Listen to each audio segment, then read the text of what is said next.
Welcome to the Division Dive-In series. The NFL offseason has already begun and basically ended now, and we're getting into training camp and getting ready for the beginning of the year. So generally, all the rosters are set, and I'm going to go ahead and just go analyze every single team and division and make predictions for the next upcoming season. We did this last year. This is going to be different. It's in a video form. This took a while to do, so I'll try and do more teams and everything like that, but just know it did take a while, so I'd appreciate it if you left a like and subscribed for this video, and let's go ahead and get started. The first team, of course, they were last in the division last year. That's the Carolina Panthers. As you can tell, my favorite team. But I'm not a stranger to the fact that obviously last year was very poor, and this year might not get an insane amount better, but I will tell you it will definitely be improved. The catch is that there is a brand new era coming in with a lot of optimism that I think can really fix the broken pieces on this team. As you see, I'm predicting them to go around 6-11. Give or take a win, so maybe 5-12 or 7-10 at the max.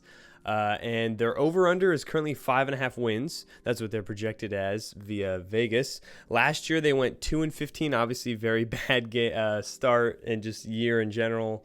But their upcoming strength of schedule is 10th, which number one is the best, meaning the easiest. So pretty good break for the schedule this upcoming season, and it is going to start with brand new first-year head coach Dave Canales.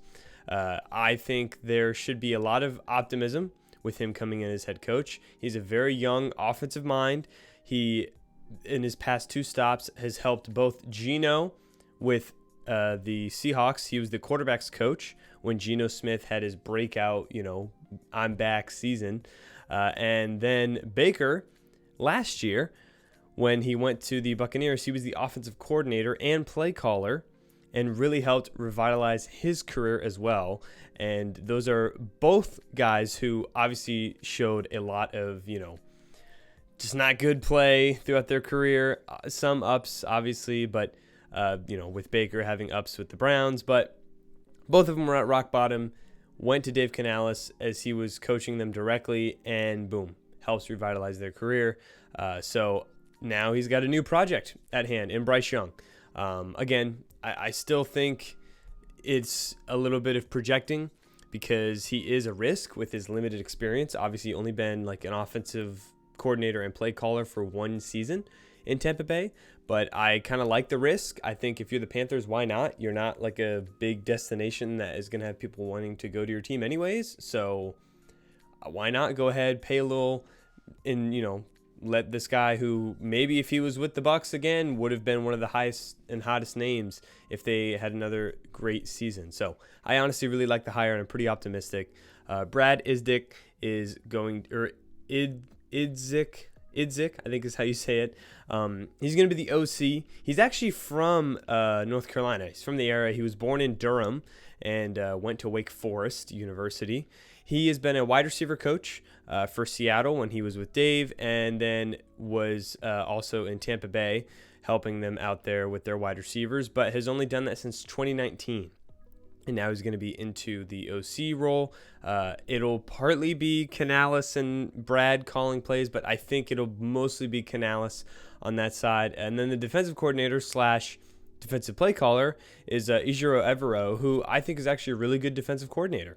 He probably has a potential future as a head coach in the NFL. And last year, he, surprisingly enough, led the Panthers to a top 10 defense in the NFL, which you wouldn't really think at all, but he led them to a top 10 defense. Again, they obviously lost a lot on the defensive end, but I think you got to look. I always tell people this. How many wins did the defense get you? It got you 2.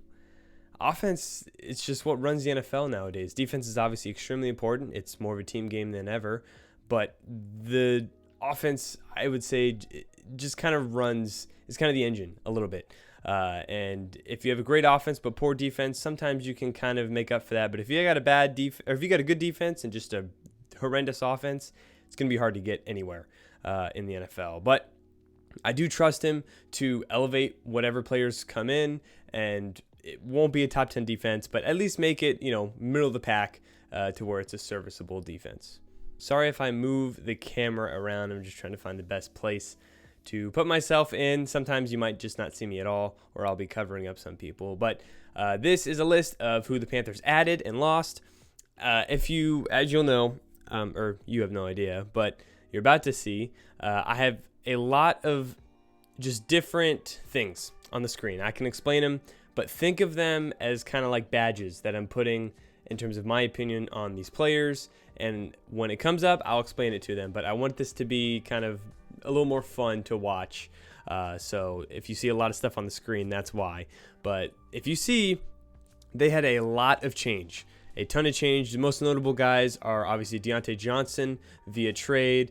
Robert Hunt, Damian Lewis, both signed to major money. A'Shawn Robinson from the Giants, they signed. Josie Jewell, Caleb on Chason, Jadeveon Clowney, and DJ Wanham really got on the lines, the defensive line and the offensive line. And then they got some more secondary help with Dane Jackson and Jordan Fuller.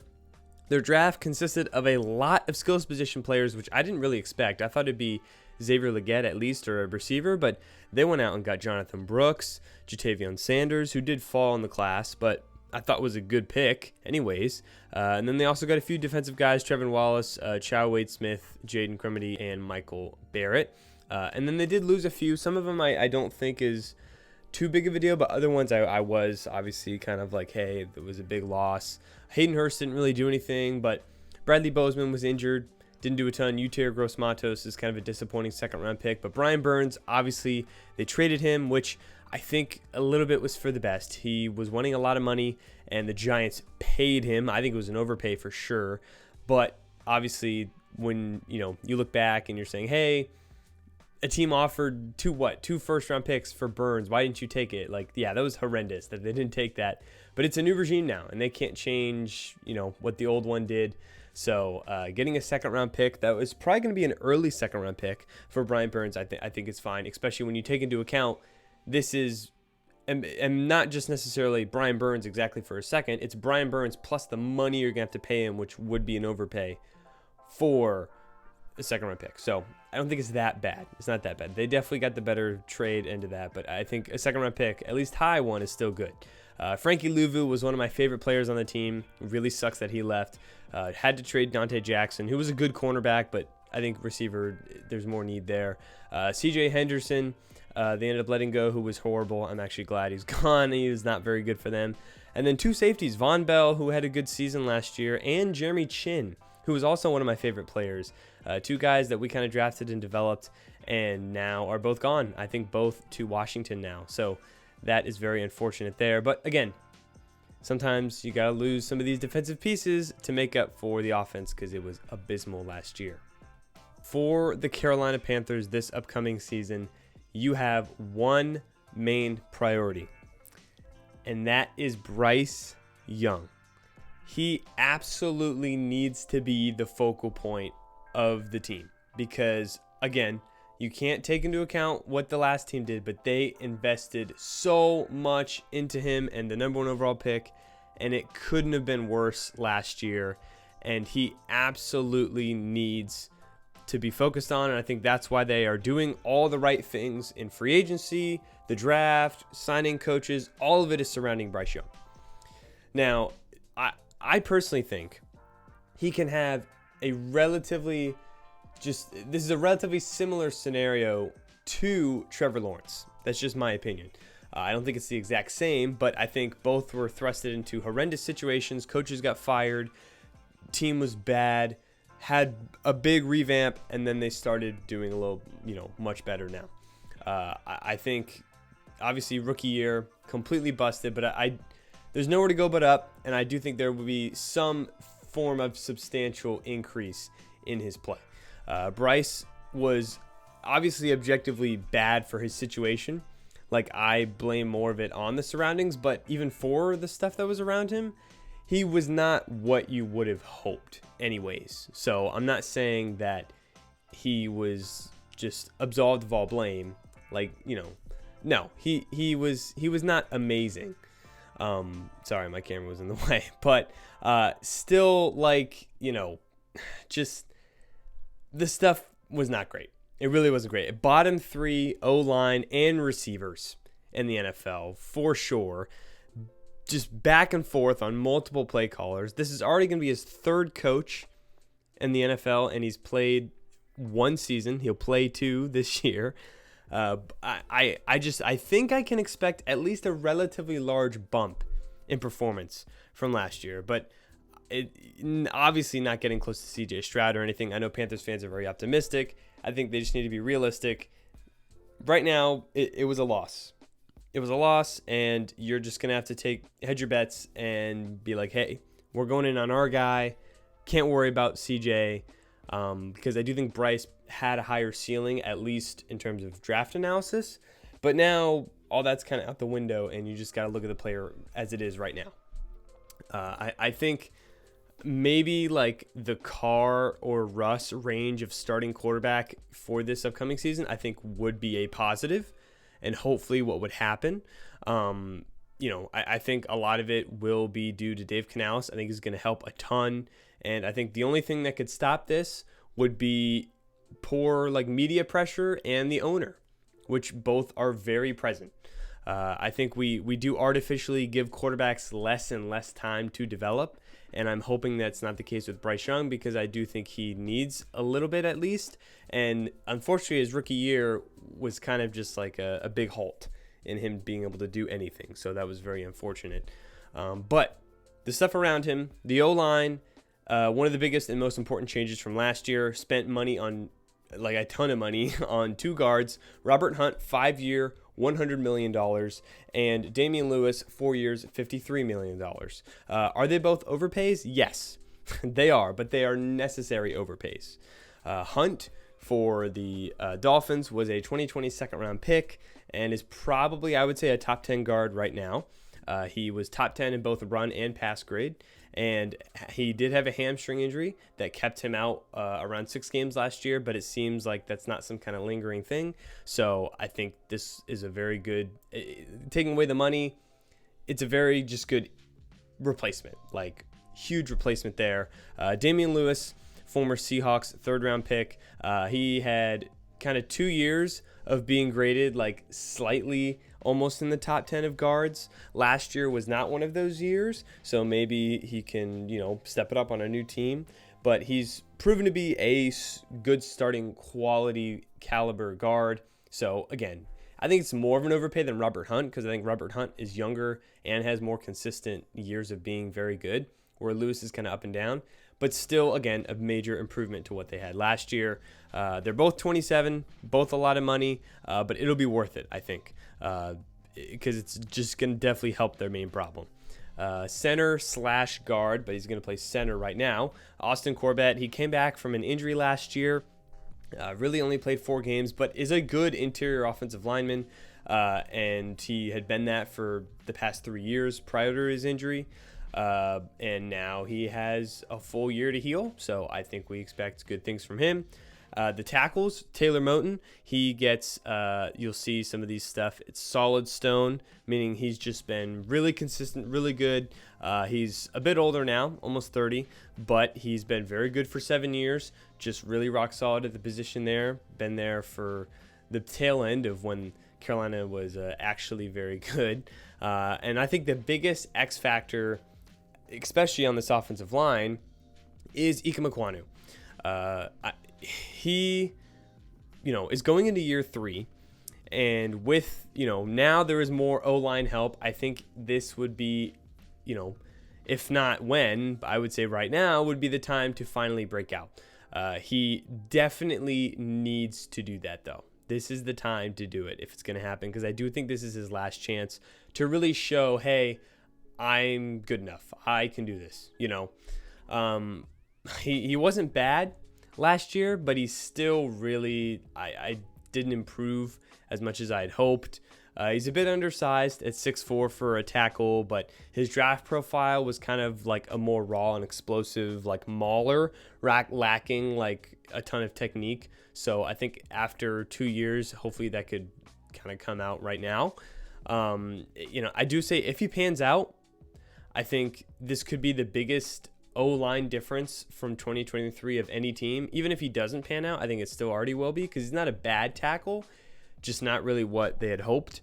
But as you can tell, green arrows, I think these guys are going to do better. The pluses are additions, and this little vital thing is it's vital for them to be good.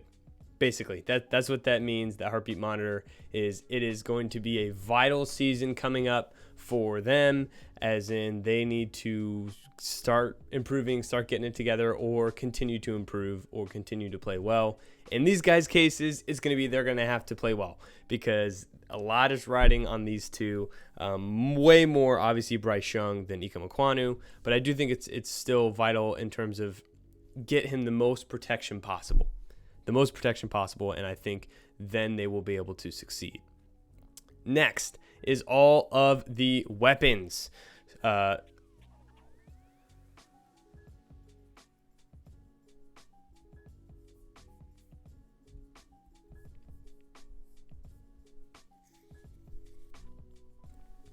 quick look into some of the backups as well. Chandler Zavala, 2023 4th-round pick at NC State, was very poor last year. Had a very ugly injury that kind of ended his rookie season. So not really sure what he's going to look like next year, but I don't think he'll really need to see the field a ton.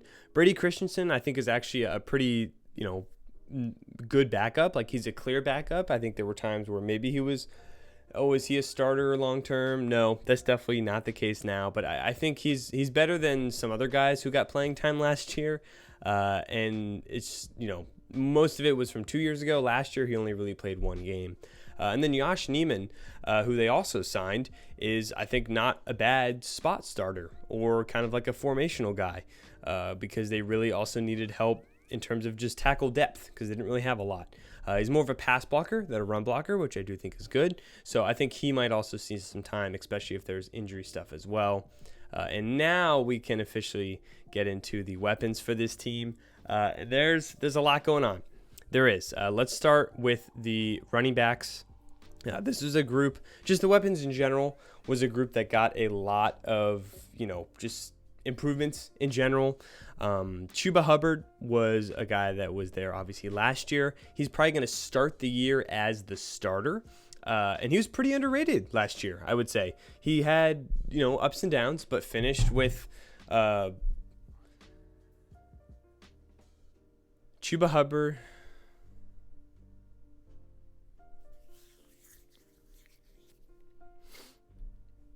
First, let's get into the running backs here, and we're going to start off with Chuba Hubbard, who will start the year as the starter. I think he was a little bit underrated last year. He did have ups and downs, but ended up finishing with 900 on the ground, 1,000 in total, which includes receiving. He had the most first downs on the team. He didn't start the first 4 games of the season because they had Miles Sanders starting. He's not really a receiver at all, but he was a good balanced runner, and he's probably going to start the year as the starter with 1 year left on his rookie deal. Not sure if they'll pick that up or not, but I think he might, be able to say, hey, like, I'm a capable running back, and try and prove it on his contract year and maybe surprise us a little bit. I don't think he's going to be like, hey, you're sitting behind me, Jonathan Brooks, the whole season, because I think he'll eventually get time. But I do still think Chuba Hubbard is a pretty solid back and will get another contract, and will prove that this upcoming season. And then Jonathan Brooks, the biggest potential wild card possibly for this team in 2024. He was the first running back taken in the draft, a second-round pick out of Texas. Widely known, I would say, as the best, if not second best, running back in the class. He fell in the draft due to a torn ACL in November. Most likely going to take a few weeks to really get it going. But I really didn't expect the pick at the time. But the more time that goes on, the more I actually really like it. He's a bell cow, 3-down back, can do a ton. He's only 20 years old. He's going to be 21 when the season starts. He had, he has first round pick potential. It's just he fell because of the injury. And I think could be the biggest offensive pickup for this team in years' time, in terms of if we're looking back on this team, like who made the most impact. I think it could be Jonathan Brooks, really. I think in terms of like just him as a player, thumbs up. I just think he's good, and he's just going to be good probably immediately. And I'm pretty optimistic, not for the totality of the year, but maybe the last few weeks when he's like, hey, I'm like showing him the full-time back, and Sark gets it going. I think then we'll look at next year like, hey, this is a pretty great, setup for them in terms of the running game. They do have lots of other running backs. Some of them are probably not going to stay on the final roster. Miles Sanders, just a giant disappointment. I didn't hate the signing at the time, but it really did feel like a lot. He was just not great last year and lost the starting job very quickly, including 3 bad games versus run defenses who finished in the 20s. He had more fumbles than touchdowns, 3.3 yards per carry. I don't really want to say he's completely washed, but another running back, Chuba, came in and was just totally better. Did a little bit as a receiver, but not a ton. He's 1 year into his 4-year, $25 million deal. What a horrendous signing. Has about, he's got an out after 2025, but yeah, probably going to have to stay on the team if they don't want to take a major cut. They will incur $10 million in dead cap if they cut him this year. Most likely a trade, or maybe he just stays as like a halfback 3 or an insurance halfback 2, something like that. But he's definitely going to need to make the most of his touches, because if not, he's probably not going to get a chance to do anything again in the NFL. They have Raheem Blackshear, mostly just a special teamer. They signed Rashad Penny to a 1-year deal. I'm not sure if he's going to make the roster. Major fall from grace for him, for sure. He ended 2021 as like one of the top halfbacks, especially in fantasy. He was a huge deal in fantasy that year. And then it was either him or Swift in Philly, and Swift definitely was the one that took that.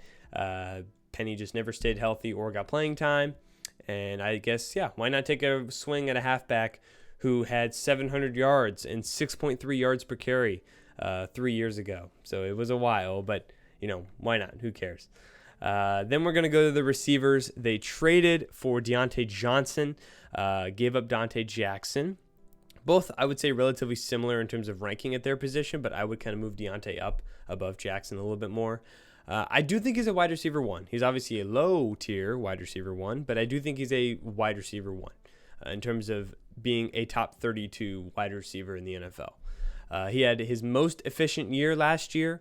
He missed 4 games, but was on pace for almost 1,000 yards. He had 5 touchdowns over 13 games. He ranked top 28 in yards per route run and receiving grade. He's best known, I'd say, for his route running, which I think for a young quarterback is going to help a ton for Bryce Young, because the Panthers had one of the just lowest amount of yards of separation by a receiver last year. Like, it was just non-existent. So I think Deontay is going to help a ton, and the gem there is valuable. I think he's going to be super valuable because there are a lot of question marks surrounding him in terms of receiver. But one thing I know is that Deontay will at least be there, at least if he's on the field. So I think that's super valuable for this receiving group. So that's why he's got the diamond there. Adam Thielen had really good numbers last year, actually. Obviously, it was a lot from just forceful targets. But, his yards per route run was very low.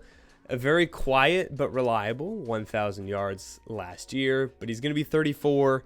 His rating when targeted was 103. And Bryce Young finished at 73. So obviously he was pretty much the only reliable receiver out there. I still think he's still needed and still valuable, but I think is definitely going to be limited, and his regression is going to come at some point. And I think, if anything, with more guys kind of in there now, the regression, especially in stats, is probably going to come eventually. So I still don't think he's going to be bad. He'll still be a starting caliber, better than, other slot options. But, it's going to start to come down a little bit. At least definitely not 1,000 yards. Next is going to be the wide receiver they traded up into the first round to get, and that is Xavier Legette. out of South Carolina. I had him as a round 2 player, but I did give them like a B+ because of the position. He is older. He doesn't get a ton of separation, which kind of worries me, but he did have, only one good year as well. It was last year with Spencer Rattler, but he was amazing last year. It was just really only the year he fully played. Like, he didn't really fully play after that or before that. So I think it's not like he played a ton and was bad and suddenly gets a good quarterback and is good. No, that was the first year he really fully started the entire season. He's a great ideal athlete with his weight and size. He played in the slot and out wide, kind of like 40 in the slot, 60 in out wide at receiver. His yards per route run was top 12, which is very good. Yards per route run is a very, very good stat. You'll hear me talking about it. It's just one of the best measures to try and indicate just everything about a receiver. It's not perfect, obviously. You have to look at every stat with context, but was top 12 in that in terms of all receivers in college last year. And he had a 126 rating when targeted, which is pretty damn good. His drop rate was also very low at 2%. So I know there's people that think he's going to be a bust. I just think with some of that stuff, I don't think this is like a Quentin Johnston type thing. Like, he's not even close. Quentin Johnston had so many issues with his hands and everything. I mean, with Leggett, he only had, with Quentin Johnston, he only had 3 games above a 70 PFF grade. He basically got carried, talking about Quentin Johnston, in some of his TCU games by playing horrendous defenses, and he had a 10% higher drop rate than Xavier Leggett did in their last years of college. So yeah, definitely this is not Quentin Johnston 2.0 just because they're big receivers, I promise you. But he will end up being 23 this season. So that's going to be, a little bit like, hey, not a ton of major upside in terms of the years, but I don't think it's a big deal. I think it's good they got a good player here. I think he offers being a deep threat to a team that also, they didn't do a ton of just, throw it up, go deep or whatever. But when they did, it was guys that couldn't really do it. So I think Leggett is someone that can do that. So I think that will end up being pretty valuable for them. And I hope he does at least stay healthy and I'm interested to see what he's got. Then they also had Jonathan Mingo last year, who was very disappointing. This particular wide receiver class in 2024 is amazing compared to, not compared, but just in general. So, Mingo going in round 2 last year, he would go in 4 or something like that, or maybe 3, late 3 in 2024. But he was a second round pick last year. He really had, in college, Mingo did. He had one great game against Vanderbilt that kind of boosted him up a lot. In 2023, this past season, his yards per route run was 0.76. That is one of the lowest in the NFL. He had a 50 quarterback rating when targeted. I think this is really his last chance to do a ton. They obviously added a ton around him. So if you're going to do something, you might as well do it now, because this is for sure his last chance. And then Terrence Marshall Jr. has not wanted to be on this team for a while. Just another very disappointing second-round wide receiver. This one was a few years ago. He asked for a trade, like I said, last year. He did show promise in 2022. I do think he's better than Mingo. But maybe if he's not happy or whatever, maybe he's a potential cut candidate as well. But I kind of hope they use him because I don't think he's that bad. I think he's actually, relatively solid. Then they have Amir Smith-Marset, just a backup slot. He's been good when he's on the field in limited time, so that's kind of, easy there. Tight end, Tommy Tremble. I'm kind of surprised he gets a chance to start. He's a former third-round pick out of Notre Dame. More of like a receiver than a full tight end. He did, at least in the second half, have one of his best stretches of his career, even though it was very limited. He had no drops. He made every contested catch that was thrown at him, which was 4, so he went 4 for 4. He had a higher receiving grade and yards per route run than he did at any point in his career. So, hey, maybe he can build off that and do something. Now, I'm not saying they are, he's very good or anything, especially by other tight end standards, but compared to what it was, it's better. And I think he's not just like really bad, because he was really bad, but now he might just be fine. But he's going to have to hold on to his job, because Jatavion Sanders is also here, and I think was great value in the draft, a really big steal, and I think could be a very valuable pickup for them. He's definitely, I think, in the draft was my clear tight end too. He's similar to Tremble, and he's not really a blocker, but he is just a massive receiving threat. He did not drop a pass, like hardly at all in college. Very vertical, a good contested catch guy, only 21. I think he'll be the starter by the end of the year and will maybe relatively soon get the time to jump up there. By the way, if there's an asterisk next to their name, that's because they're a rookie. So I just wanted to denote rookies and everything. Starting off with Shy Tuttle, not really starting caliber, in my opinion. They signed him from New Orleans 2 years ago, was kind of rotational, saw what he could do. Not really great. Hasn't really been great for Carolina. Kind of just more of a rotational guy. They signed A'Shawn Robinson from the Giants, 3 years, $22.5 million with an out after 2025. Similar to the Shy Tuttle thing a few years ago, they signed a guy who a little bit too much money, but maybe they see what he does. Except I feel more confident about Robinson because he's actually been a starter, whereas Shy Tuttle was not a starter before. But again, he's nothing crazy, more of a run defender, but I think fits perfectly with the 3-4 defense that Ejiro Evero wants to run. Then obviously it helps a ton having Derek Brown, who is, I think, a top 3 interior defensive lineman in the NFL. And he had another mini breakout year. He has just improved every single season. He has by far the most stop tackles, which a stop tackle is a tackle that prevents a runner from making a first down or kind of in an important, down in distance. And he was first for interior defensive linemen with 53. Second place had 43. So he had 10 more than second place did. He graded as the best run defender from week 10 on. He is 26 years old, in his prime. I think is a stud, very valuable, as you can see the gem there, because a lot of the guys around him aren't, and I think is the best player on the team. So overall, run defense should be a little bit better because I do think A'Shawn Robinson helps with that. The pass rushing obviously took a hit with Burns, but it might not be as much as people think. Overall, yes, they did lose Burns, but they did sign Jadeveon Clowney. Now, Clowney last year ranked as a top 18 pass rusher in 2023. Obviously, as an asset, Burns is more valuable. But due to the age, Clowney was just objectively better in every category last year, along with having a 9% higher double team rate. He's 31, so he's on the decline at some point.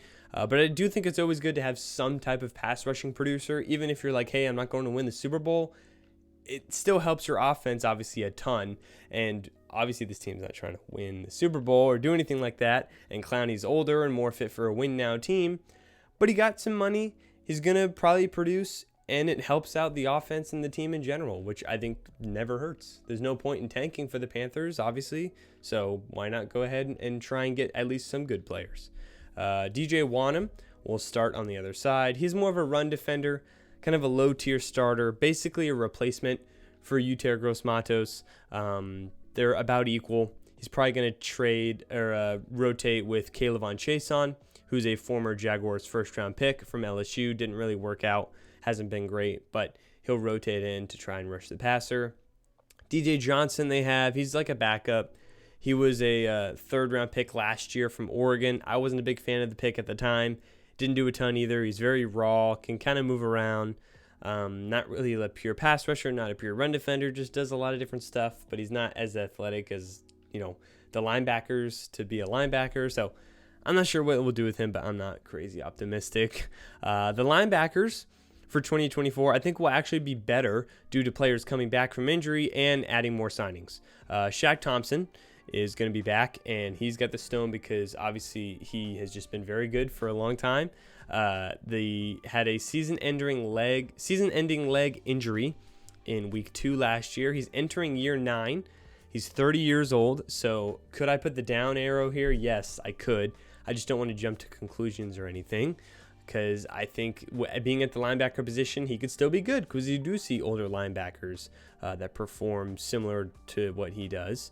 I think, I still expect him to play good. He's an above average starter. He has been his whole career when he's on the field. So pretty optimistic if he's back there. And then they signed Josie Jewell from the Broncos, a former 4th-round pick.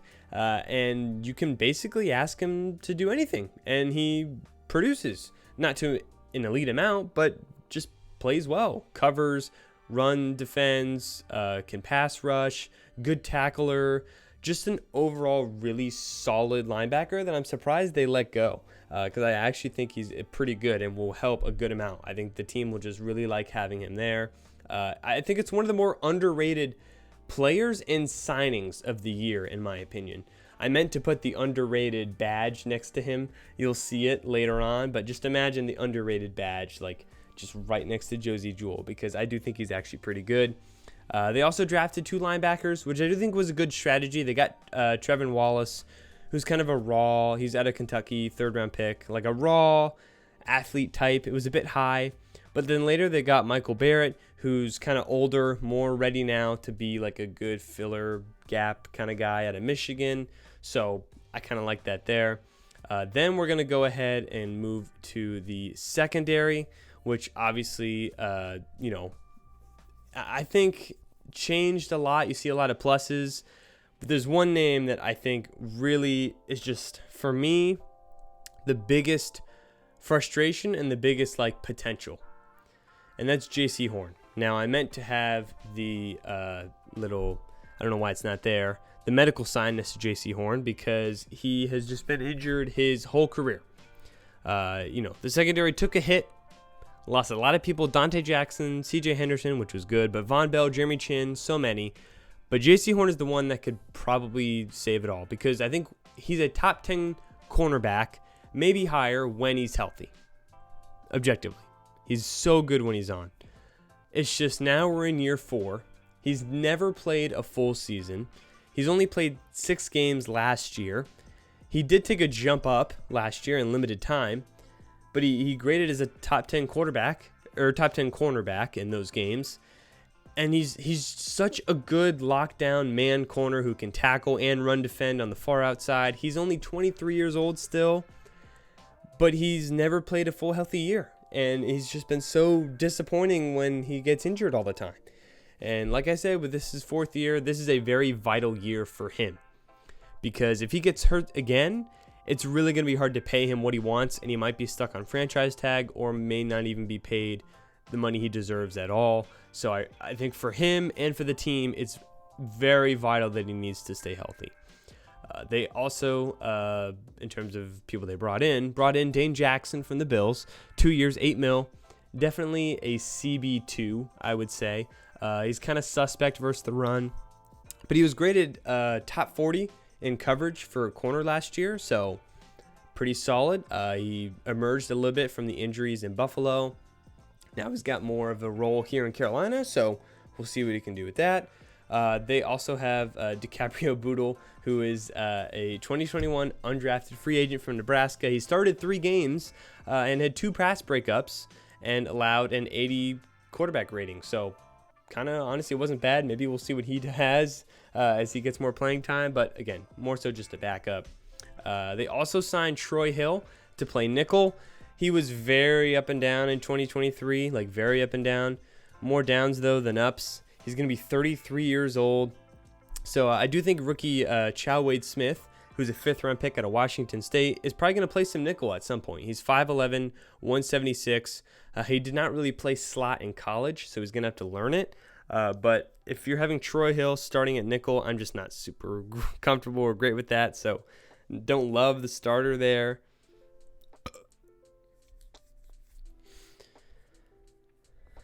And then we look at safeties. We have Xavier Woods. Had a very quiet but good season. Ranked in PFF's top 10 in terms of safeties. Only missed 1 game. Had a 50 quarterback passer rating allowed, which was 6th among safeties. 5 pass breakups, 2 interceptions. Just a real good safety I don't really hear too many people talk about. That was a great signing for them. I believe he was from the Cowboys. So pretty good actual W for Carolina there. And then they signed Jordan Fuller to a 1-year deal with the Rams, or from the Rams. Kind of a lower tier starting safety. He was a top 20 run defender for safeties. The previous safety they had, Jeremy Chin, was injured almost all of last year. So Fuller, if he comes in and at least plays, could already be better than the production last year as long as he stays healthy. Von Bell was also there, and kind of they have similar production in terms of being the same player. So not too much loss there. Nick Scott was terrible in coverage last year for Cincinnati. They have a few other backups. Jamie Robinson is one I'm kind of interested in. He was a 5th-round pick out of Florida State last year, and he played good in limited time, and I think he's probably going to fill in at safety, but might play slot occasionally as well because he's just a little bigger. He was kind of really just good all around at FSU, so I think he might be kind of interesting. Kicker and punter, Eddie Pinheiro. He had a worse year last year than he did in 2022. I kind of view it maybe a little bit as more unlucky than kind of the norm, but he hasn't really been at training camp at all, so that's kind of concerning. So we'll see what happens there. And then Johnny Hecker, old, but still not bad. The end is definitely approaching, though, so that will have to change at some point for him in terms of just him playing punter right now, at least for the Panthers. But just some final thoughts for Carolina. It's a new era with a new coach. So you really just got to not think about the past and focus on the future right now. I think it's got to be all about Bryce Young's development the entire season, and that's what they did. They basically made a lot of it about Bryce Young's development, which I like because that's what they did in the offseason to try and boost him and at least save what you have because you're tied to it. Save what you potentially have because it could set back your organization for just years to come. Again, can't change the past from the old regime. Just got to focus on right now. And I do like they did a ton to help Bryce. Defense took a hit. I just don't think it's as bad as it seems because a lot of those players were injured a major amount of the year. And it's not going to hit immediately. Like I said, I have them going 6-11, maybe even worse. But I think Dave is a proven play caller. Evero's a great DC. And I think it will, in general, kind of give at least some optimism looking forward to 2025. For their record, like I said, I say around 6 wins, give or take a win, 5-12, 7-10, not obviously making the playoffs. And if the over or if the betting is 5.5 wins, I say maybe you could do a slight over on that because maybe they're kind of scared of the Panthers and don't want to give them a ton of props. But hey, strength of schedule is 10th. Maybe Bryce Young takes a little bit of a step up with a lot of the weapons they added for him. Defense takes a little bit of a step back, but is not that major. Might be a little bit, not a little bit, might be way more optimism once we finish this season for Carolina. Next, number 3 in the division for me is going to be the Tampa Bay Buccaneers. I have them going 7-10, give or take a win. Their over-under is 7.5. Last year they had a 9-8 record, obviously made the playoffs, won a playoff game as well. Their strength of schedule for 2024 is 11th, so a little bit above the middle and one lower than the Carolina Panthers. I think the overperformance objectively from last year could lead to maybe some future expectations that I don't think this team is going to meet for this year. Todd Bowles is the head coach, a little bit overrated in my opinion. He is a defensive coach who's not bad. He's produced good defenses, but he really needs offensive help in order to succeed. In the past 2 years, he's been able to get that. Tom Brady in year 1, Dave Canales last year, but now this is the first year that you could say, hey, it's kind of a question mark in terms of whether they'll be good or not. They have Liam Cohen, who formerly was Kentucky's offensive coordinator last year and was with the Rams 2 years ago. Has shown flashes, so I think at least in terms of what he'll be, it's kind of a big question mark. But I will say, with him being from the McVay tree, that maybe gives you some optimism there. But with Kentucky last year, they ran it a lot, got a lot of running, so I'm not sure that's going to work with this team, but we'll dive into that later. But he's unproven, so we'll see. Todd Bowles is the DC, so he is going to, or he's not the DC, but he's the play caller defensively. They do have some other DCs that will help out. Casey Rogers and Larry Foote both have been with him for a little bit. But most of the defensive play calling is going to come from Todd Bowles. And I'm going to give them their grade kind of a C+. It could be lower, it could be higher. Basically, just it's Todd Bowles I'm not as high on, and they may have a completely worse OC. I think they do have a worse objective OC, but it might not be that bad. We just don't really know. We have no idea. We have to see how he does and how he adapts to the team that's around him. And let's go ahead and jump into the free agency that they had and draft. Not a crazy amount of substantial ads. I think the biggest ones were in the secondary with Bryce Hall and Jordan Whitehead, as well as Tavierre Thomas. But they also have Randy Gregory, Ben Bredesen, Sua Pita, who are two guards they have, and then Sterling Shepard, who won't probably do a ton either. In the draft, I think was solid for them. They got Graham Barton, Chris Paraswell out of Bama, Tyke Smith, safety out of Georgia, Jalen McMillan, a pick, receiver out of Washington I really liked, Bucky Irving at running back, Elijah Klein, and Delvin Culp at tight end. They lost a few guys. The biggest one I would say would be Shaq Barrett. I think those are a pretty big loss for them. Carlton Davis they had, but they did end up trading him away. Cam Gill at linebacker, Devin White, who has not been good since his rookie year, really fallen off, so might help them, honestly. And then some other backup players there as well. So let's go ahead and start with the offense with bounce back Baker Mayfield last year. He got a 3-year, $100 million deal, $50 million guaranteed with an out after 2025. But he's always got a cycle. Always got the cycle. That's why the graph is here. I mean, just up, down, up, down, up, down, up, down. I mean, in terms of the playoffs, he was actually good. Like, he was actually good. The loss that they had was not his fault at all. He really did, well, I would say, the whole year without a real run game. His whole career, he's been better in play action versus not in play action. This was the only year where he was actually better without play action, which I think potentially shows a lot for what a quarterback is and what they can do without just relying on all the pieces around him.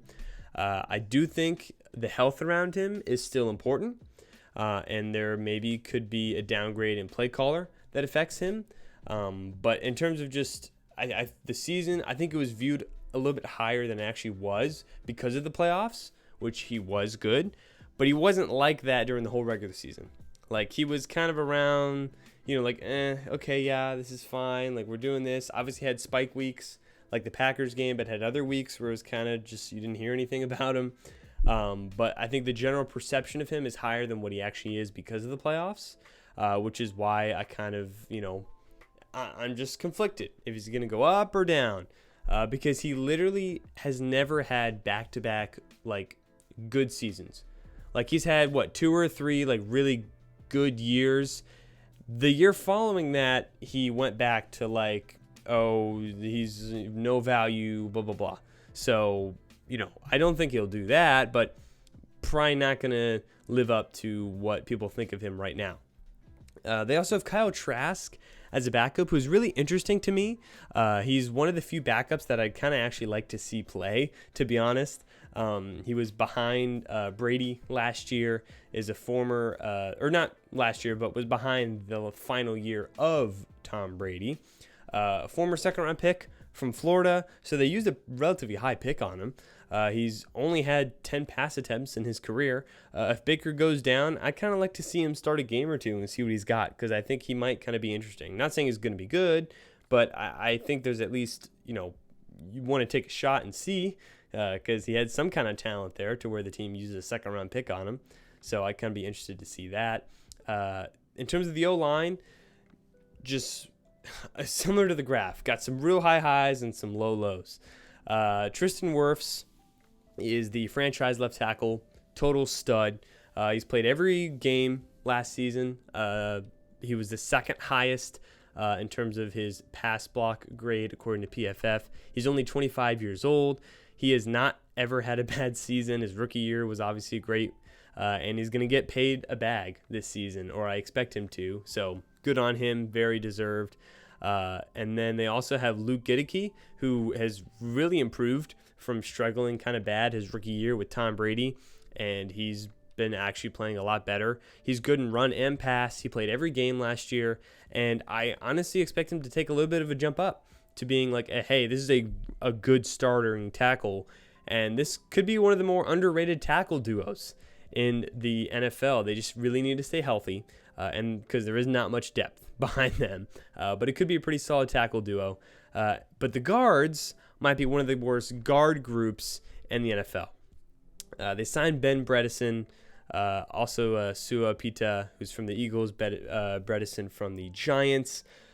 Ben has started before, but both were not good last year. Ben has never really been, no pun intended, but Ben's never really proven that he could be a starting caliber player. So now he's going to be thrusted back into a starting role again. I'm not super optimistic.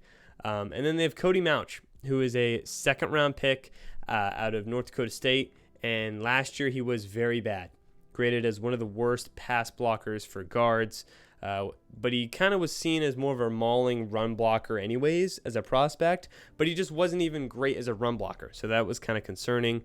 And he was an older prospect.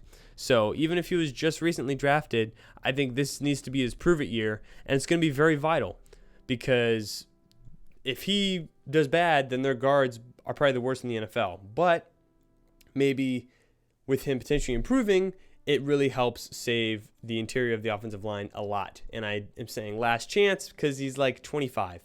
So older prospect, not sure how much better he's going to get. So it's got to be this year where he improves. But then they have Graham Barton, who is one of the biggest additions they added, especially to this offensive line. It's exactly what they needed. Athletic, can run and pass block. Hasn't played center since his rookie year or his freshman year, but because of his arm length, he's just going to have to, and I think he's going to have to adjust a little bit, but I think he eventually will. Run blocking, with the two guys outside, for them isn't great, but for Barton is good. He's a very good run blocker and pass blocker. I just think he's really good, and he's going to be really good right away, and I think that was a great pick for them. It's going to help them a ton. So, in general, for the team, maybe if Mauch improves, they could be a little bit of a better run blocking group, but it's last year they were graded 30th in run blocking, and I think Barton can help move that up a little bit, but Bredesen and Mauch are probably, if they don't improve, it could still be kind of towards the bottom of the league there. Which brings us to the weapons on the team, starting with the halfback group. I'm not really a huge fan. I definitely doesn't help their run blocking was 28th last year, and it could change if more players improve, like I said. But in terms of just their running back group, I'm just not really excited. Rachaad White, I don't really think he's a starting caliber running back. He's entering year 3, third-round pick out of Arizona State. Hasn't been bad, but he's just fine. Like Steve Smith says, he's just a guy. He's fine. He's more of a complimentary back than, your real halfback one. He's a solid receiver. He was third in halfback receiving yards last year, but he graded 22nd for receiving grade amongst halfbacks, so it wasn't very efficient. He's not really an efficient runner either. For players that had above 800 rushing yards, only Josh Jacobs had a lower yards per carry at 3.6. He had 3 fumbles last year. I think he's just one of the worst starters for a halfback. Maybe in fantasy you want to get him because of volume, sure. But I think for the team itself, I just don't think it bodes well having this bad of a halfback. But, hey, I guess if you don't want to invest because your O-line obviously doesn't run block, go for it. Why not? They drafted Bucky Irving as well out of Oregon. 4th-round pick. It's kind of just a worse Rachaad White, to be honest. He can receive. He's worth getting snaps for sure. He's just not really explosive. He's honestly just, when White is not on the field, he's going to be Rachaad White again. Or if they don't want to pay Rachaad White, this will be their new Rachaad White. So that's kind of what he is. Chase Edmonds, 28-year-old backup, basically. So the running back group, in my opinion, is one of, if not the worst in the NFL. They also, in terms of running game, have undrafted free agent Sean Tucker out of Syracuse that they got last year. I was kind of shocked that he didn't get picked last year. He's a little bit of a smaller back, but he's not really strong. So they don't really have a real strong mauling back either. So, maybe he gets more playing time, especially if there's an injury. But again, it's one of the worst halfback rooms, in my opinion. Then going to the receivers. The king of consistency, Mike Evans. And that's not from game to game. That's from season to season. Because it's weird. From game to game, he's not crazy consistent. But season to season, for sure, his stats stay the same. He's been the biggest thorn in the side of the whole NFC for decades. Like I said, very much a boomer bust wide receiver in the phase of his career, just game to game. Is regression coming, though? I would say yes. I think it is. I really don't want to put him off this season yet. But I would not be surprised if the streak of 1,000 yards broke this year and he got a little bit worse, couldn't separate as much, yada yada. I would not be surprised if that happened. Then we have the definition of being underrated, as that is the underrated badge right there. That is Chris Godwin. Chris Godwin has been ranked as a wide receiver 1 every single season that he's played. He has 5 straight 1,000-yard seasons. In 2019, he was rated as PFF's number 1 wide receiver. Yes, that was a while ago, but still, I think that's who he is. Not the number 1 wide receiver, but a very efficient, good wide receiver 1 caliber player. Similarly to Mike Evans, he has succeeded with multiple quarterbacks. And last year, he wasn't really in the slot at all, but he still succeeded. And apparently this year, they're going to try and use him more in the slot and kind of have a mix of him on the outside and in the slot. So that's really good for him. And he's only 28. He's not that old. And he's fully recovered from his injury a few years ago. So I think he's going to have another really good year. But beyond that, I would say it is a lot of kind of just like behind them besides one guy that might be interesting. Trey Palmer is listed at slot 1, which I think Godwin's probably going to take most of that. But on the depth chart, it has Trey Palmer like as the slot 1 because Godwin has to be, wide receiver 2. He's a 6th round pick out of Nebraska last year, and he wasn't bad for a rookie, especially for a 6th round pick. But like a starting slot, like I don't really think so. He was and below guys like Quentin Johnston, Alec Pierce, and Sky Moore for yards per route run. Trey Palmer was. He was below those guys. I expect him to get less playing time as the year goes on. If he gets a ton in the beginning, I don't think he's going to really hold it all. And part of it is also probably going to come from Jalen McMillan. He's part of the Washington trio, rookie, obviously this year. He's like a hybrid outside slot receiver. So when Godwin's in the slot, he can be outside. When Godwin's outside, I think he can be in the slot. I think he will quickly move his way up the depth chart and be considered starting. He's honestly pretty similar to Chris Godwin as a player. I think he could just have some really good, solid rookie production. Even if there are a lot of mouths to feed in the passing game with these 2 stars. In reality, tight end position, not a ton going on there. And behind them, there's not many weapons else that you want to get involved. So I think he might actually have a pretty good rookie year. Behind them, like we said, Sterling Shepard, past his prime. He kind of has been for 2 years. Won't be much besides a depth piece. Raheem Jarrett is like a UDFA from Maryland last year. Played some snaps, didn't do anything special. So not a ton going on there. And then we have the tight end position with Cade Otton, who I think is probably the worst starting tight end in the NFL, in my opinion.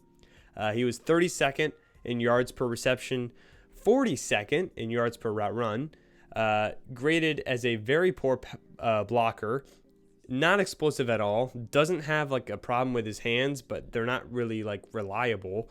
He's a backup who's been thrusted into being a starter for like 3 years now. I don't know why. If he is going to amount to anything, it's got to be this year, and I don't think he will. So this is definitely going to have to be a thing that they address next year. Behind him, Keeft is just a blocking tight end.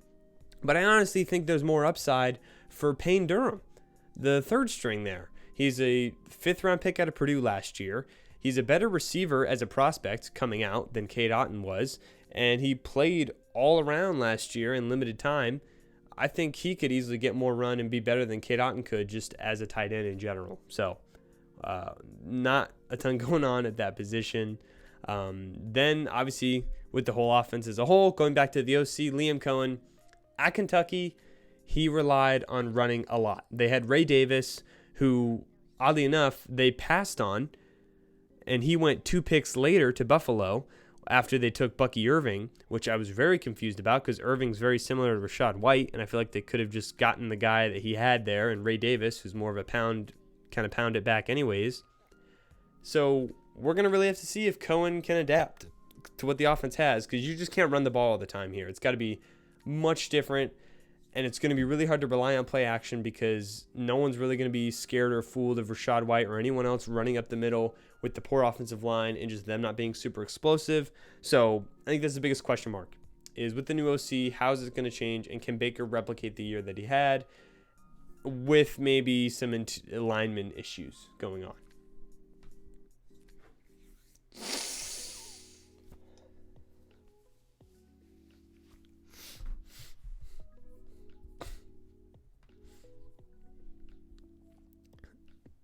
Next, we're going to move on to the defense. I think some areas are better, but I think the majority are, I would say, presumably worse. Vita Vea is carrying the anchor down in the middle. Was very good last year. 30 stop tackles, which was 20th amongst interior defensive linemen. 2 forced fumbles. Not as good as he was at his peak. He's already almost 30, which is kind of crazy. But he's still a good run and pass defender. So going to be a great, just stud in the middle, and is very valuable because he's got a lot of question marks alongside him. So he really needs to stay healthy for them, and is kind of really the only real run defender on the defensive line. So might be kind of scared if teams just start running outside the numbers or outside the tackles. That could become a little bit of an issue. Or Vita Vea just gets all the double teams, and then that's it. Someone else is going to have to step up in order to help him. And they got a few guys that might. Greg Gaines is not one of them. He's a declining defensive lineman. Kind of also just a negative versus the run. Not really going to do anything there. But Kalijah Kancey, it's very vital. He needs to step up. He needs to. Very disappointing rookie year. Was one of the worst run defenders last year. But I do still think he can save it with his pass rushing potential. Coming out of Pitt as a first-round pick last year, he was viewed as an undersized interior pass rusher. That was kind of his thing. And while he was inconsistent and a liability in some cases, his pass rushing wasn't bad. He had 45 pressures, 11 of them coming in the playoffs, 6 sacks as well, 2 of them coming in the playoffs. So had some good playoff production towards the end of the season. He's definitely going to need to step it up, though, with them not really having a lot of proven pass rushers on the team. Then they also have Logan Hall, who's in year 3, second-round pick out of Houston. This is for sure his last year if he's getting a chance to start. Has not really lived up to the second-round value at all. He played every game last year, got only 17 pressures, so averaged 1 pressure per game. Was improved from his rookie year, but that's not saying a ton because he wasn't great last year.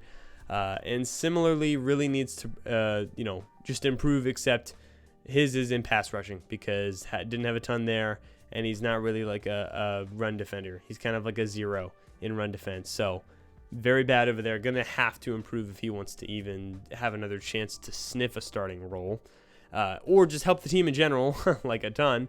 Then they have William Golston, who is a solid rotational backup. If they get to a point where they want to start winning, Golston will probably play more. He's solid versus the run. Only the real proven run defender besides Vita Vea. So defense versus the run might be kind of shaky there. They on the outside for edge, they have Joe Tryon-Shoyinka, which I kind of think we know what he is. At this point, former first-round pick 2 years ago out of Washington, or 3 years ago out of Washington. Solid, balanced edge. Not really like an ideal full-time starter. He's fine. He's fine. His snap count went down as the season went on. He's probably going to be on a new team with a smaller contract next year, if I had to guess. And they also have Anthony Nelson, who's backing him up, who's kind of more of a linebacker anyways. He's kind of good dropping back into coverage off the edge. Randy Gregory is there, who had a very rough 2023 with Denver and the 49ers, and seems like he's for sure past his prime.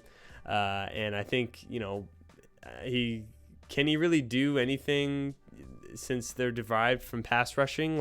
Sure, maybe, because he's one of the few guys that has had pass rush production, at least in his career before. But it seems like it's not really going to happen. He's a potential cut candidate as well. So we'll see if he even stays on the team. Then the other side is a little bit more optimistic. Yaya Diaby was a third-round pick last year out of Louisville, and objectively, for a third-round pick, he was good. He got more playing time down the stretch, but he had 9 sacks and was solid versus the run. He wasn't really efficient, though, at all, but he is a great athlete, and he's, I think, really going to need to take a major step up in year 2 to make up for the loss that Shaq Barrett was there, because he produced a lot in terms of being one of their few reliable pass rushers, and now he's gone. And I think Yaya Diaby can do that. He's just going to need to show it and do it on a more efficient basis, and I kind of think he will with more time. So at least they might have a little bit of an increase there. Then they have Chris Braswell, who they just drafted in the 2nd round out of Alabama. I didn't love the spot at where he was drafted, but they did need another edge rusher. He's kind of more of a developmental edge, but he's 23 years old. But he is a pass rushing prospect, which was clearly needed. So good at least for drafting the need there. And we'll see maybe if he does anything and gets some time his rookie year. Maybe he goes on the other side and starts instead of Joe Tryon-Shoyinka or gets some more rotational minutes. We'll see. Linebackers, Lavonte David, been a stud for a while. Obviously, he gets the stone there. Just was such a major help in the Bucs being a top 5 run defense last year, which I'm telling you, it might get much worse next year. But he, was also bottom 5 in missed tackles, so did not miss a lot of tackles at all. He helps in almost every aspect of the game. But I know I have him declining. I don't want it to make it seem like I'm thinking he's going to fall off a cliff. Like, no, he's going to be good. I just don't think he's going to be the Lavonte David that we've known for the past 10 plus years. But I'd say maybe from a top 5 linebacker to a good starting quality linebacker, because he's going on 35 years old. So it's got to come at some point, and I think it might come up this year. And then they have KJ Britt, who's kind of interesting as well. He's in year 4, 5th round pick out of Auburn. He got real playing time for the first time last year, and got major playing time in the last 4 games of the season. And he had 18 tackles, 10 of which were stop tackles.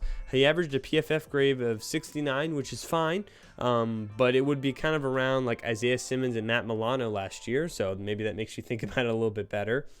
He's not really a pass rusher off the ball or anything. He's more of a run defender, good tackler, filling the gaps, but I think he will be an upgrade by proxy over Devin White last year, because Devin White was not really doing much over there. He was a hindrance being on the field. So even addition by subtraction, I think KJ Britt is going to help and do better than whatever was in that position last year. Then they have JJ Russell, undrafted guy 2 years ago.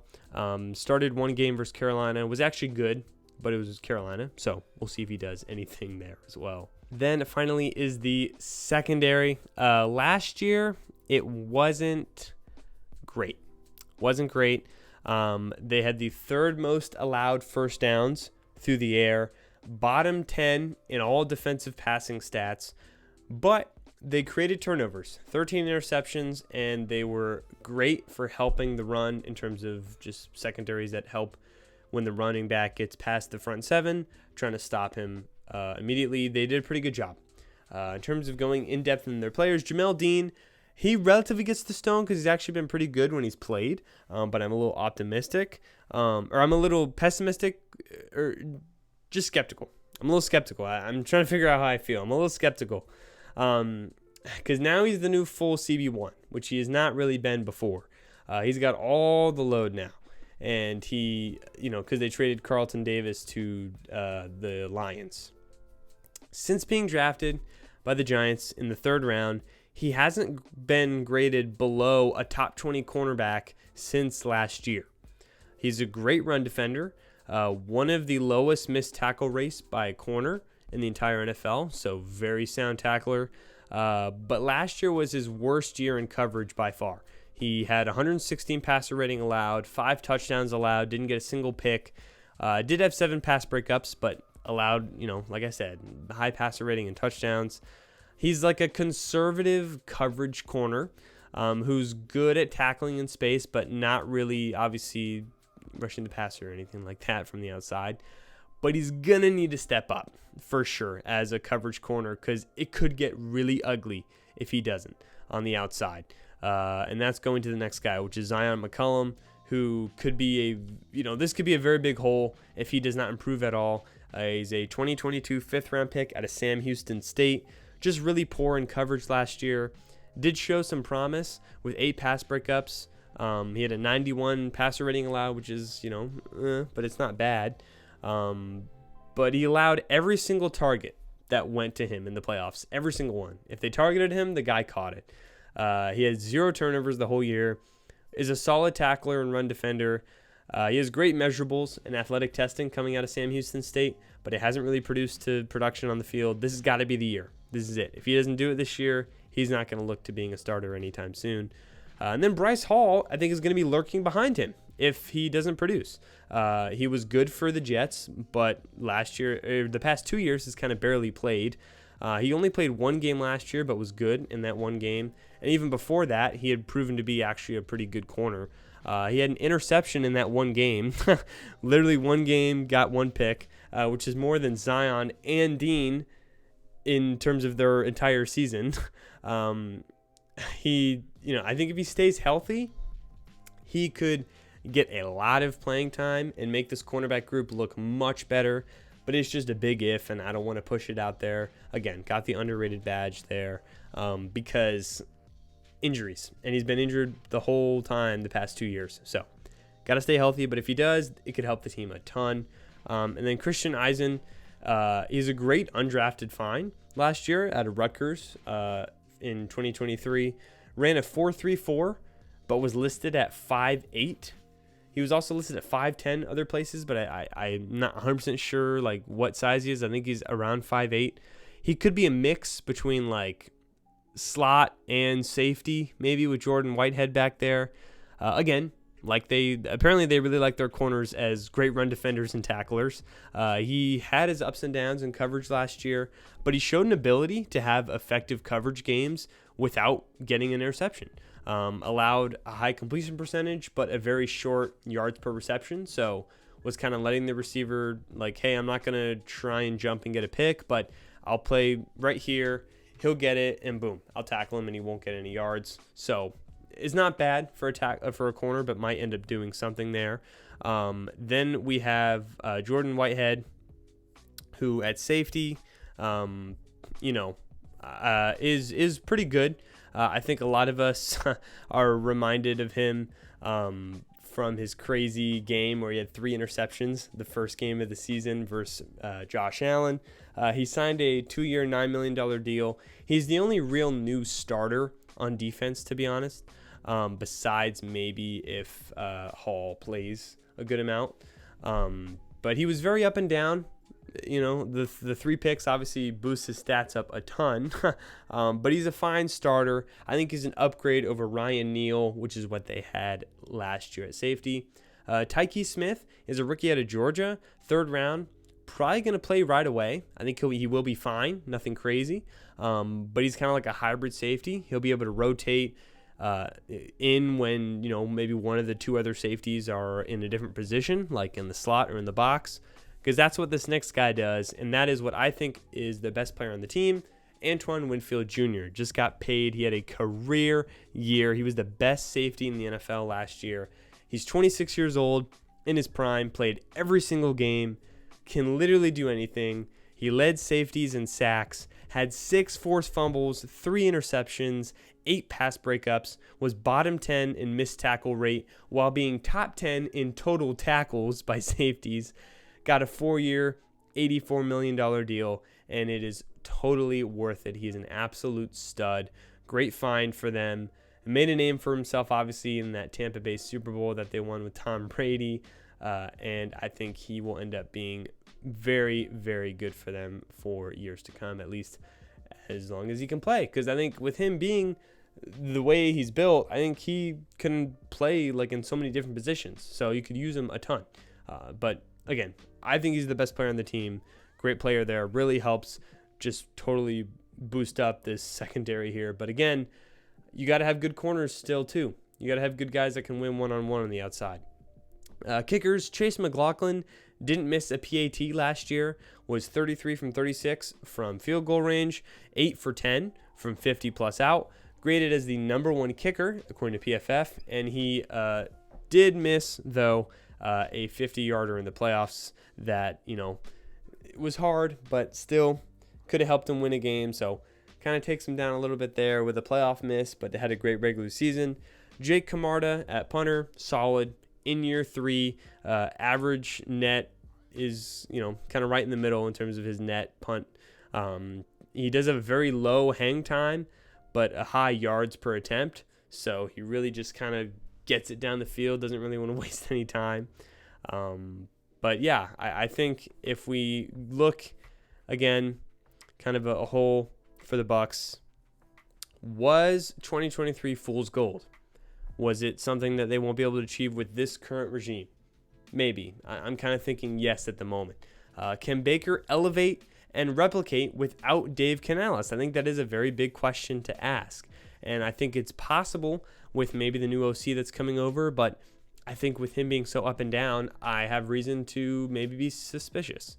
Todd Bowles, I think, is really going to need to show his defensive prowess for this team to succeed. He's really going to have to say, hey, look, my defense is so good. I know what I'm doing. I'm very good at this, that I can have this defense lead us to success, even with the offense not being as good as they were. And who's going to step up and get pass rushing production? There are so many guys that could do it on that team. It's going to be, hey, which one of you is going to step it up? Joe Tryon, Yaya Diaby, Kalijah Kancey, or Logan Hall. Like, which one of you, maybe someone else, maybe the rookie, Chris Braswell, who is going to step up and replace the pass rushing production that we lost? And I think this year should be the year that determines the direction they should head. I know they just paid Baker, but I think if they don't succeed this year, I think they should hit a mini reset and maybe kind of get rid of some players that are a little bit older. And maybe it wouldn't hurt to look at a rookie, because while you do have aging older receivers, the O-line tackles look pretty good. So I don't think it would hurt to maybe think about that. Not saying Baker is going to be so bad you get rid of him, but there is an out after 2025.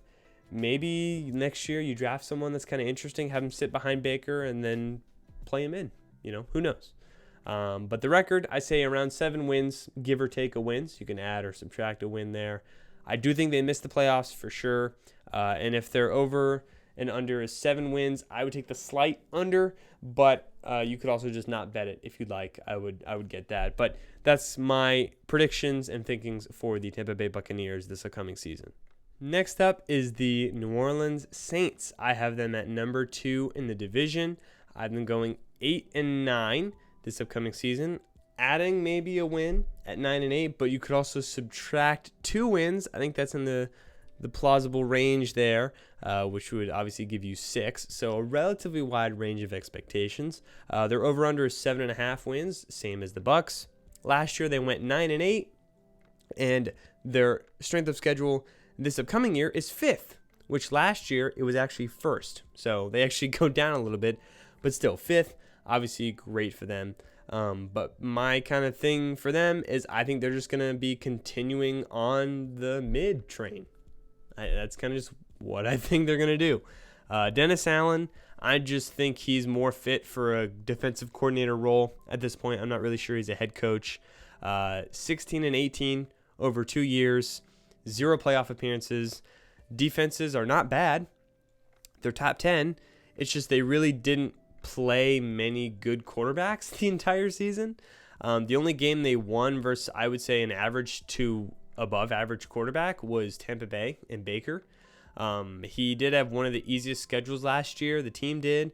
They didn't lose their quarterback at all, and they missed the playoffs. So I kind of think that says a lot there.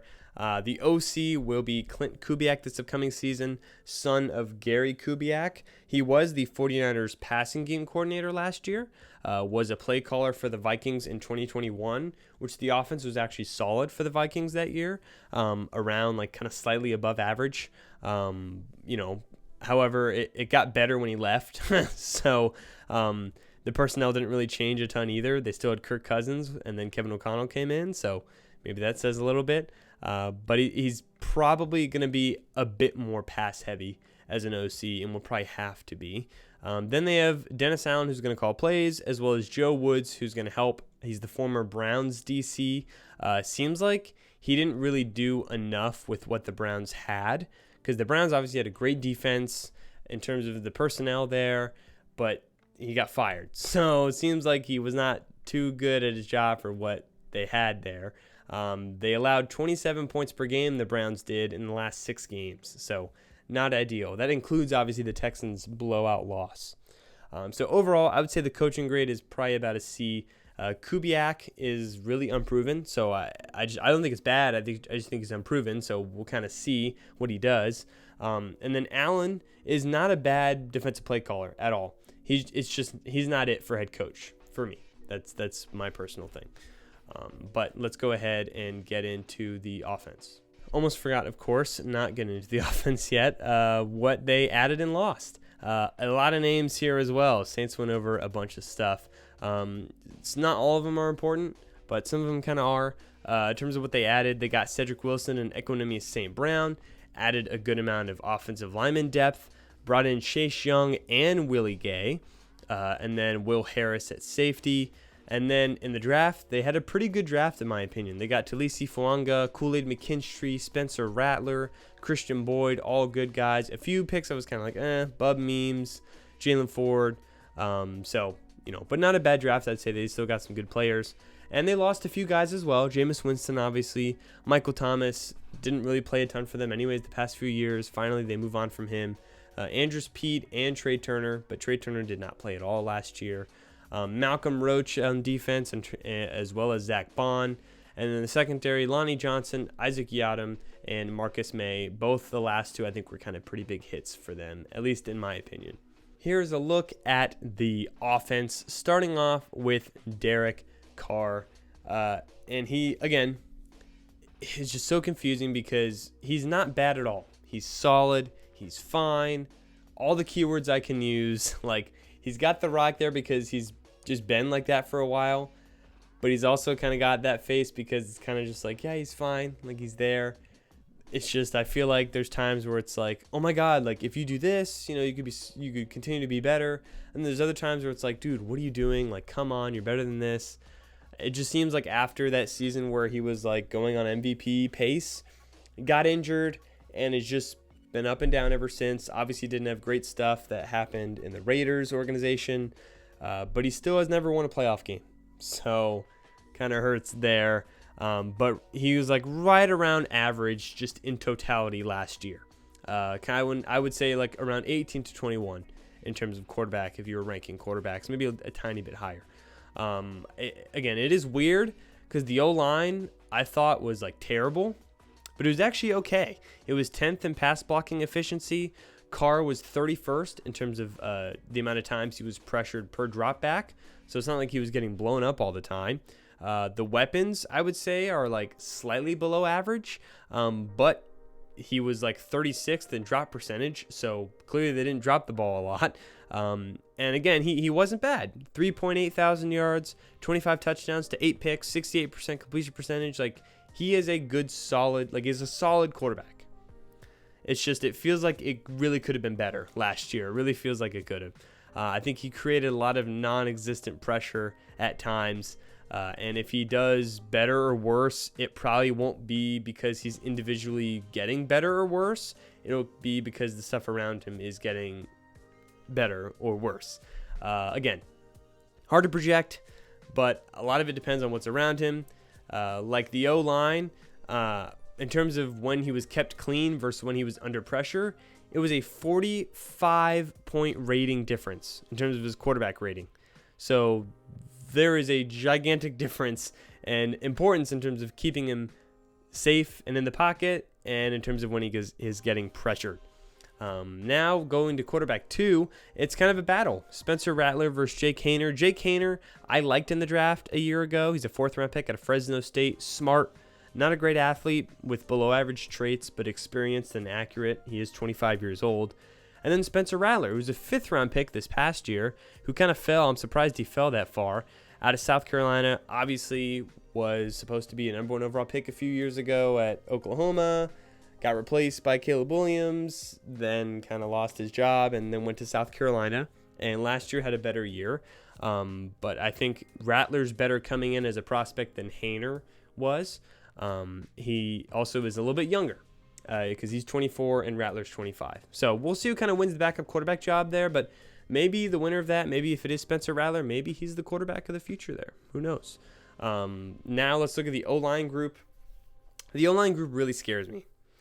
And I think it could really either just like really improve from what I'm thinking or be even worse than what I'm thinking.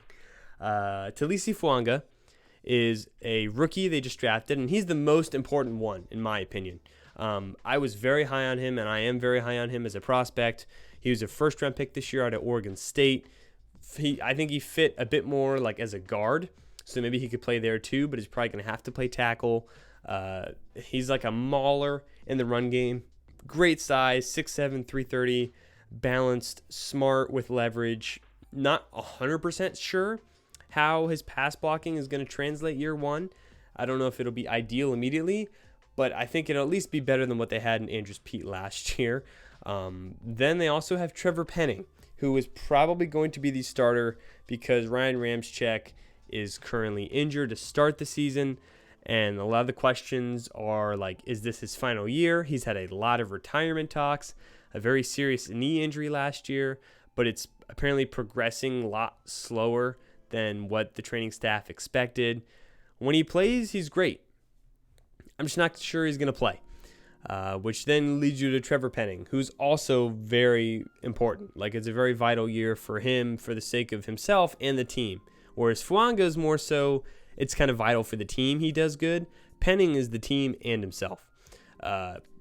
Probably going to play a lot this year. Former first-round pick out of NIU. Didn't really love the pick at the time anyways. He was injured last year. He had 7 penalties in 6 games that he started. He's kind of like a better pass blocker than run blocker. But even then, he was like okay as a pass blocker. He just has not really shown to be a first-round caliber player they thought that they were getting. And he's really going to have to step up this year because I'm not sure Ramczyk's going to play a ton. So with all these question marks at tackle, it really makes me nervous for the offense and Derek Carr. And the guards don't really help that at all. Nick Saliveri, a 2023 4th-round pick last year out of Old Dominion, played some snaps in one game, wasn't great, was a reach at the time anyways. Not really a ton of optimism for me, to be honest. Cesar Ruiz has just really not been good since being a first-round pick 4 years ago at Michigan. He's never really had like an actual good season. He needs to be a backup. I just don't know why they keep giving him the starting job. I guess that's all they can afford, but really don't love the interior. Backups, I guess they're there, but there's not really anyone I'm optimistic to start. Shane Lemieux played 2 games with the Giants, was bad. Olu Udo started for the Vikings in 2021, wasn't great, but was better as like a spot starter the past 2 years. But they get a ton of help, at least from the interior, because of Eric McCoy. Very, very vital that he plays well and very important for him to just be healthy because the interior is going to suck without him. Basically, the only hope for the interior. Had a mini breakout year last year. He was 4th in terms of run block grade for centers, but not really known as an interior pass blocker. So that kind of makes me even more nervous. So a lot rides on these tackles to improve in pass blocking, which puts a lot of pressure on a rookie tackle who was already more of like a run blocker than a pass blocker as a prospect anyways. So I'm just very, very concerned about this offensive line in general. Next is the weapons group. First up, Alvin Kamara at halfback. I think we are witnessing the decline of Alvin Kamara. Again, not a bad player, but I think we're witnessing the decline.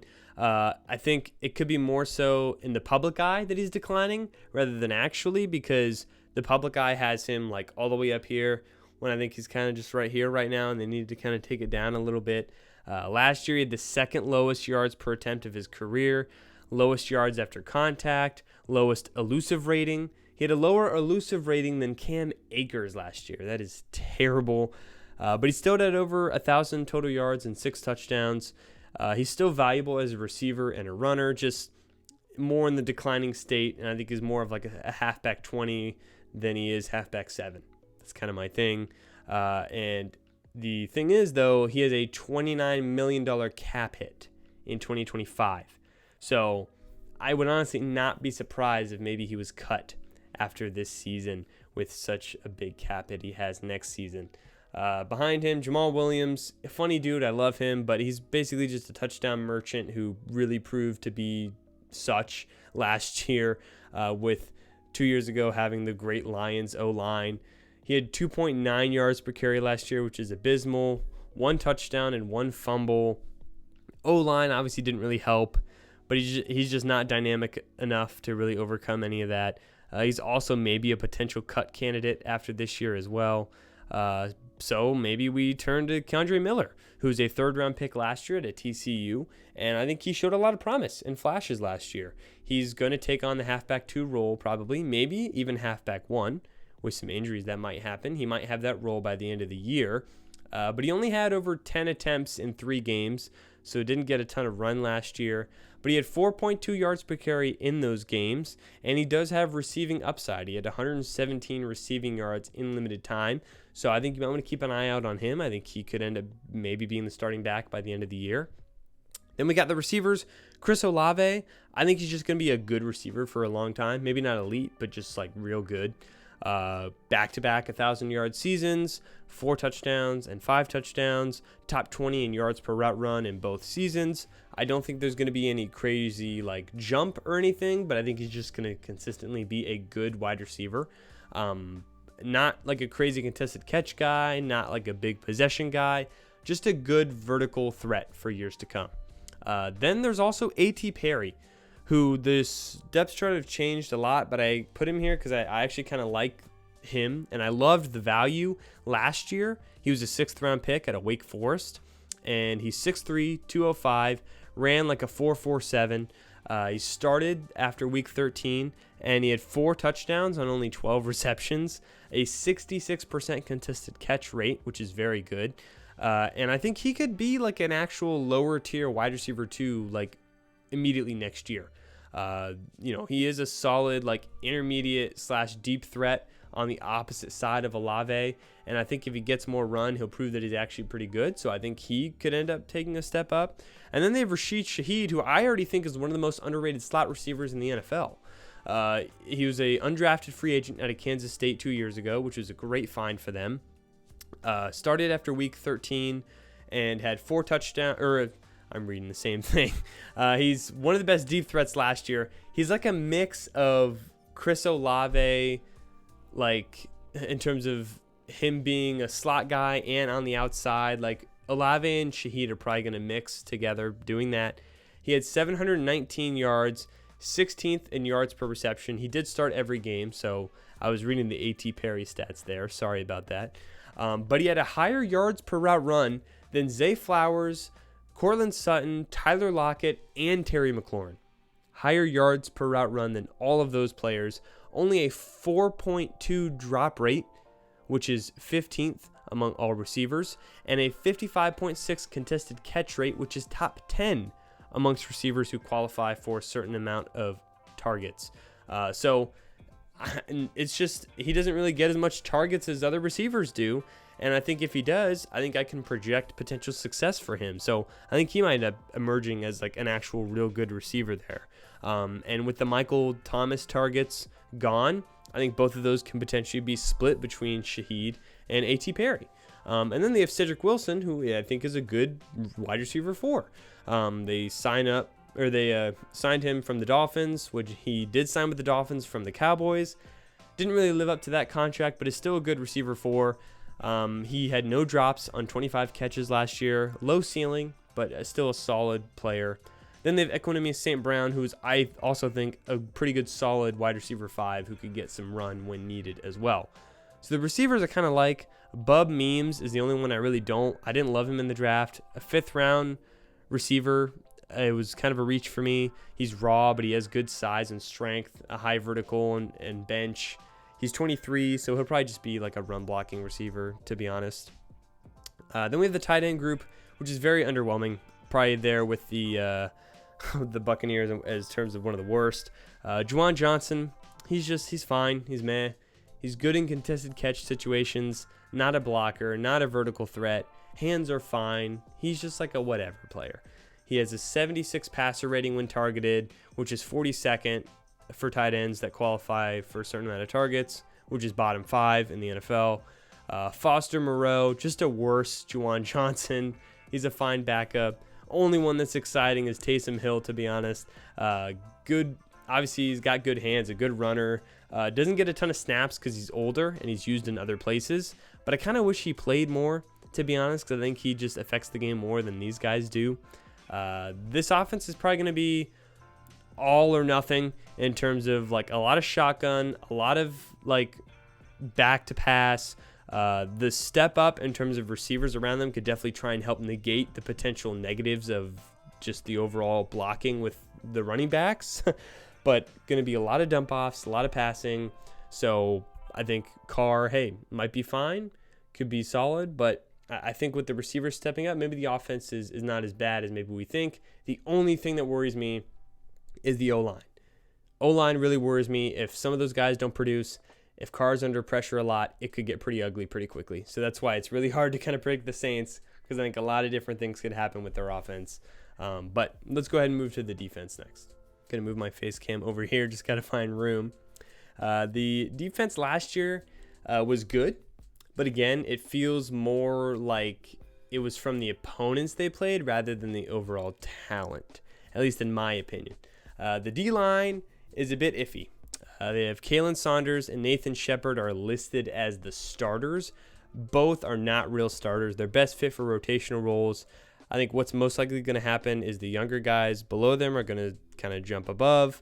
And I think that is the case, at least with one of them. And that's one of their biggest X factors for the team. And that's Brian Brzee. He was a first-round pick last year out of Clemson. He was known as like more of a developmental prospect anyways. But I really would have liked to see a better season from him last year. Great athlete, got crazy size and upside as a pass rusher. Had the most pressures and sacks from the interior for the Saints last year, which is very good. He wasn't even starting. He was just rotating in. But the run game was bad. And he kind of had like a bell curve season. Like he started bad, got much better, and then didn't finish the year great, which is kind of disappointing because you would have kind of liked it to be a little more linear in terms of him not starting great, but then getting better as the season goes on. Nathan Shepard, as I mentioned, has shown good flashes in the past, but just was terrible versus the run last year, mainly an interior pass rusher. But he wasn't bad. 23 total pressures, 20th in terms of pass rush grade for defensive interior players. But he's a situational guy anyways. Christian Boyd is a 6th-round pick I actually really liked. Helps make the room kind of just not one-sided. He's a big, strong run defender. He produced in the 2 years that he was at NIU. Could be a great rotational piece right away and could help on obvious rundowns, yet he could still be capable if a play does go to play action because he's a capable pass rusher as well. So I do actually really like that pick. And then we got more backups and stuff that nothing special, but just solid. They have a lot of solid guys on the D-line. And that continues with, obviously, Cam Jordan. Been great for so long. Obviously, is in the decline, though. I don't even have to put the decline because I just think this is probably his last year. He's 35, going into the year 14. Was only really bad his rookie year, and that was it. He's as consistent as they come while still being elite. He hasn't been missing a ton of games, but he's been playing less snaps. So he's probably not going to play the starter snaps that you would expect. But his pass rushing has fallen off. 3 sacks and 3 hits last year, which is not ideal. Still not a bad run defender. Still capable there. But probably don't want to really rely on him to be your major contributor on the D-line this year, which is why they looked to the other side, which is Chase Young and Carl Granderson. I think one of these guys is going to have to step up and take over for Cam Jordan, at least the playing time that will be lost, as well as kind of maybe win the job on the other side.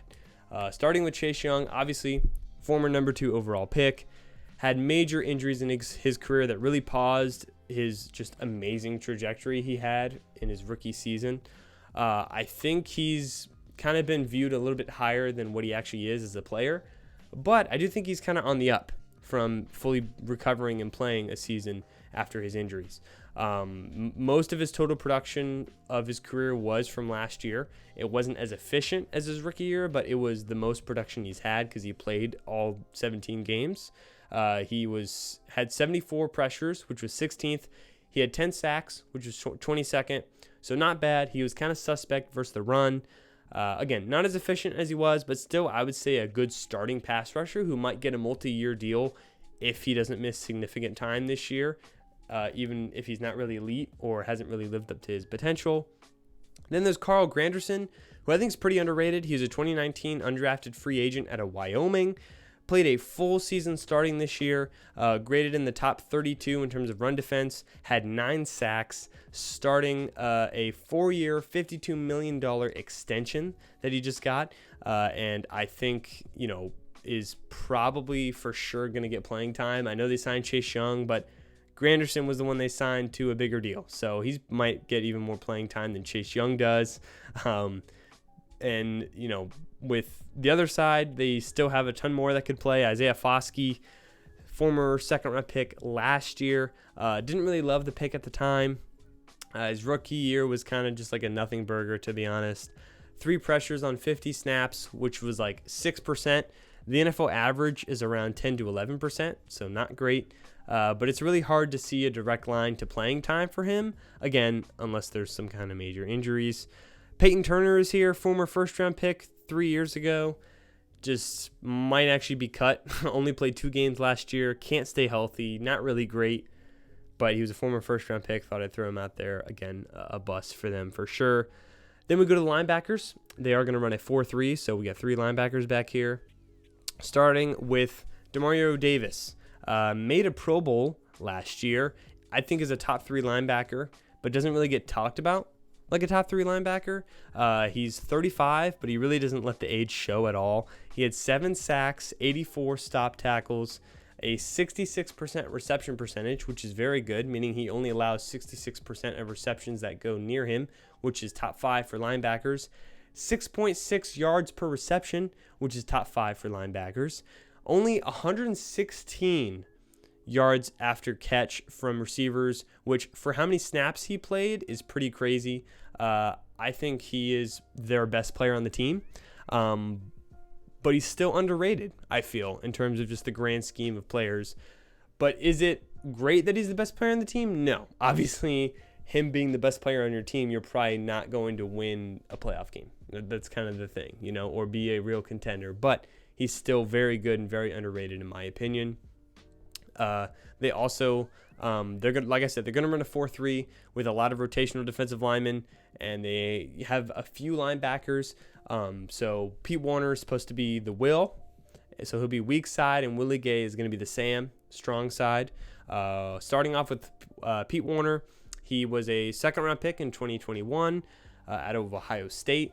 Has only gotten, honestly, worse with more playing time that he's had, but he's a good run defender. He's a solid tackler. He's a fine player. That's kind of about what he is. He'll at least definitely have a career with a second contract, but he's not really anything crazy.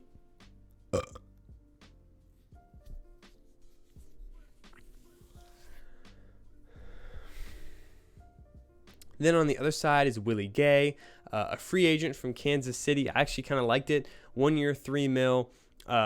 He's just kind of a stopgap after losing Zach Bond last year or this past season. He did struggle last year, though. He had the worst coverage grade of his career. He had 1 interception and allowed a 101 passer rating. He was good for the 3 years before this season, and he was good in the playoffs for Kansas City. So I think maybe he could build off that and maybe not really just try and replicate the seasons he had beforehand, and kind of perform how he did in the playoffs this past year. And then they also have NFC South, which is one of the Sewell brothers, as there's a lot of them out there. But he played major snaps in 1 game versus the Lions, had 7 tackles, 6 of them stopped to first down, and 3.7 yards per reception. So maybe he actually gets some more run next year. Kaliki Hudson, a fifth round pick in 2020 out of Michigan. Started like 4 games for the Commanders and was actually solid. Kind of was like an all-around guy. So maybe they got a lot of good backup linebackers that could help out as well. So maybe some optimism could be deserved there for the front seven. Then we get to the secondary. I think like they were okay last year, but I think it really lacks a lot of context. Marshawn Lattimore, I think you would think I have like really good stuff on him. He played 10 games last year, only played 7 in 2022, has not really been healthy. For the past 2 years, he just has not really played up to his standards that he did in 2021. He had 6 pass breakups, 1 interception, and a 78 passer rating, which is pretty good for a corner.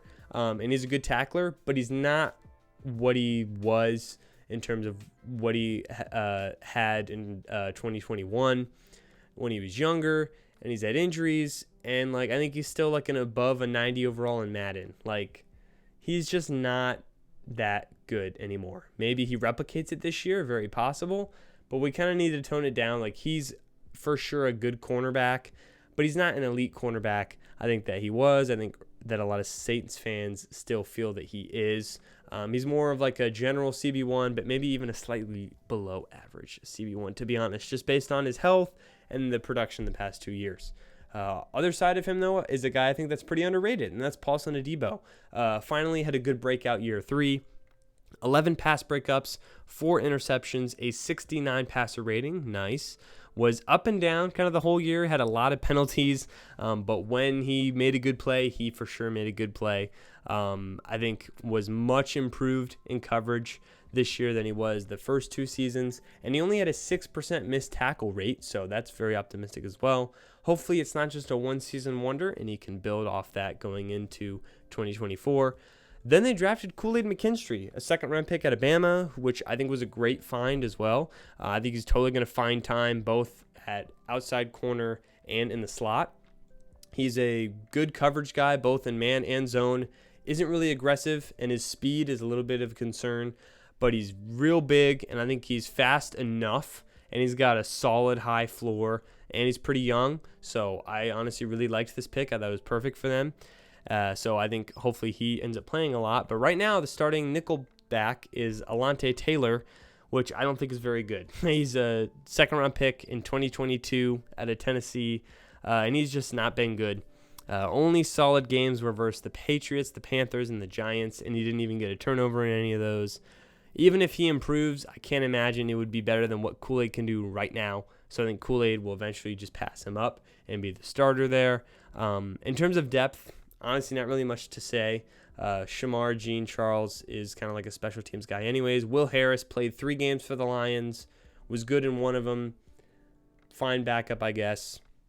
Then looking at the safeties, Jordan Howden was a 5th-round pick last year out of Minnesota. He actually showed some promise. He started in different spurts last year, graded as more of like a good backup rather than a starter, but he'll get a full season this year, so maybe he can prove that he is worth being a starter. And then obviously Tyrann Mathieu, great player, has been a great player for a while, definitely one of the best players on this team. Got a 2-year, $14 million extension. I think in terms of just him as a player, he still needs to do a little bit more to be a Hall of Famer, but it's definitely on the table for sure. In 2023, he had the lowest reception percentage, which was 60% of a safety, so which was very good. 4 interceptions, which was second most in his career. Is 32, but still really good. I would just prefer if he was on a winning team, to be honest. I think it'd be so much better, and he would just be way more known, and just a lot of his talent would be put to better use if he was on a more contending team, but maybe that happens midway through the year. Then backup, Jonathan Abram, former first-round pick in 2019, a bust for the Raiders, that horrible class that they had. Was okay in 3 starts for New Orleans last year, probably going to have the same role this year. And then other guys are kind of just special teams. Blake Grupe didn't miss a PAT last year, but missed 7 field goals. So not really sure what to make of it there. We'll see what he does next year. And then Lou Headley looks sick. I mean, he's probably the coolest looking punter, but he's not amazing. He graded as the 30th punter in the NFL, had the lowest yards per attempt in terms of punts. So not amazing special teams there. We'll see if it improves at all in 2024.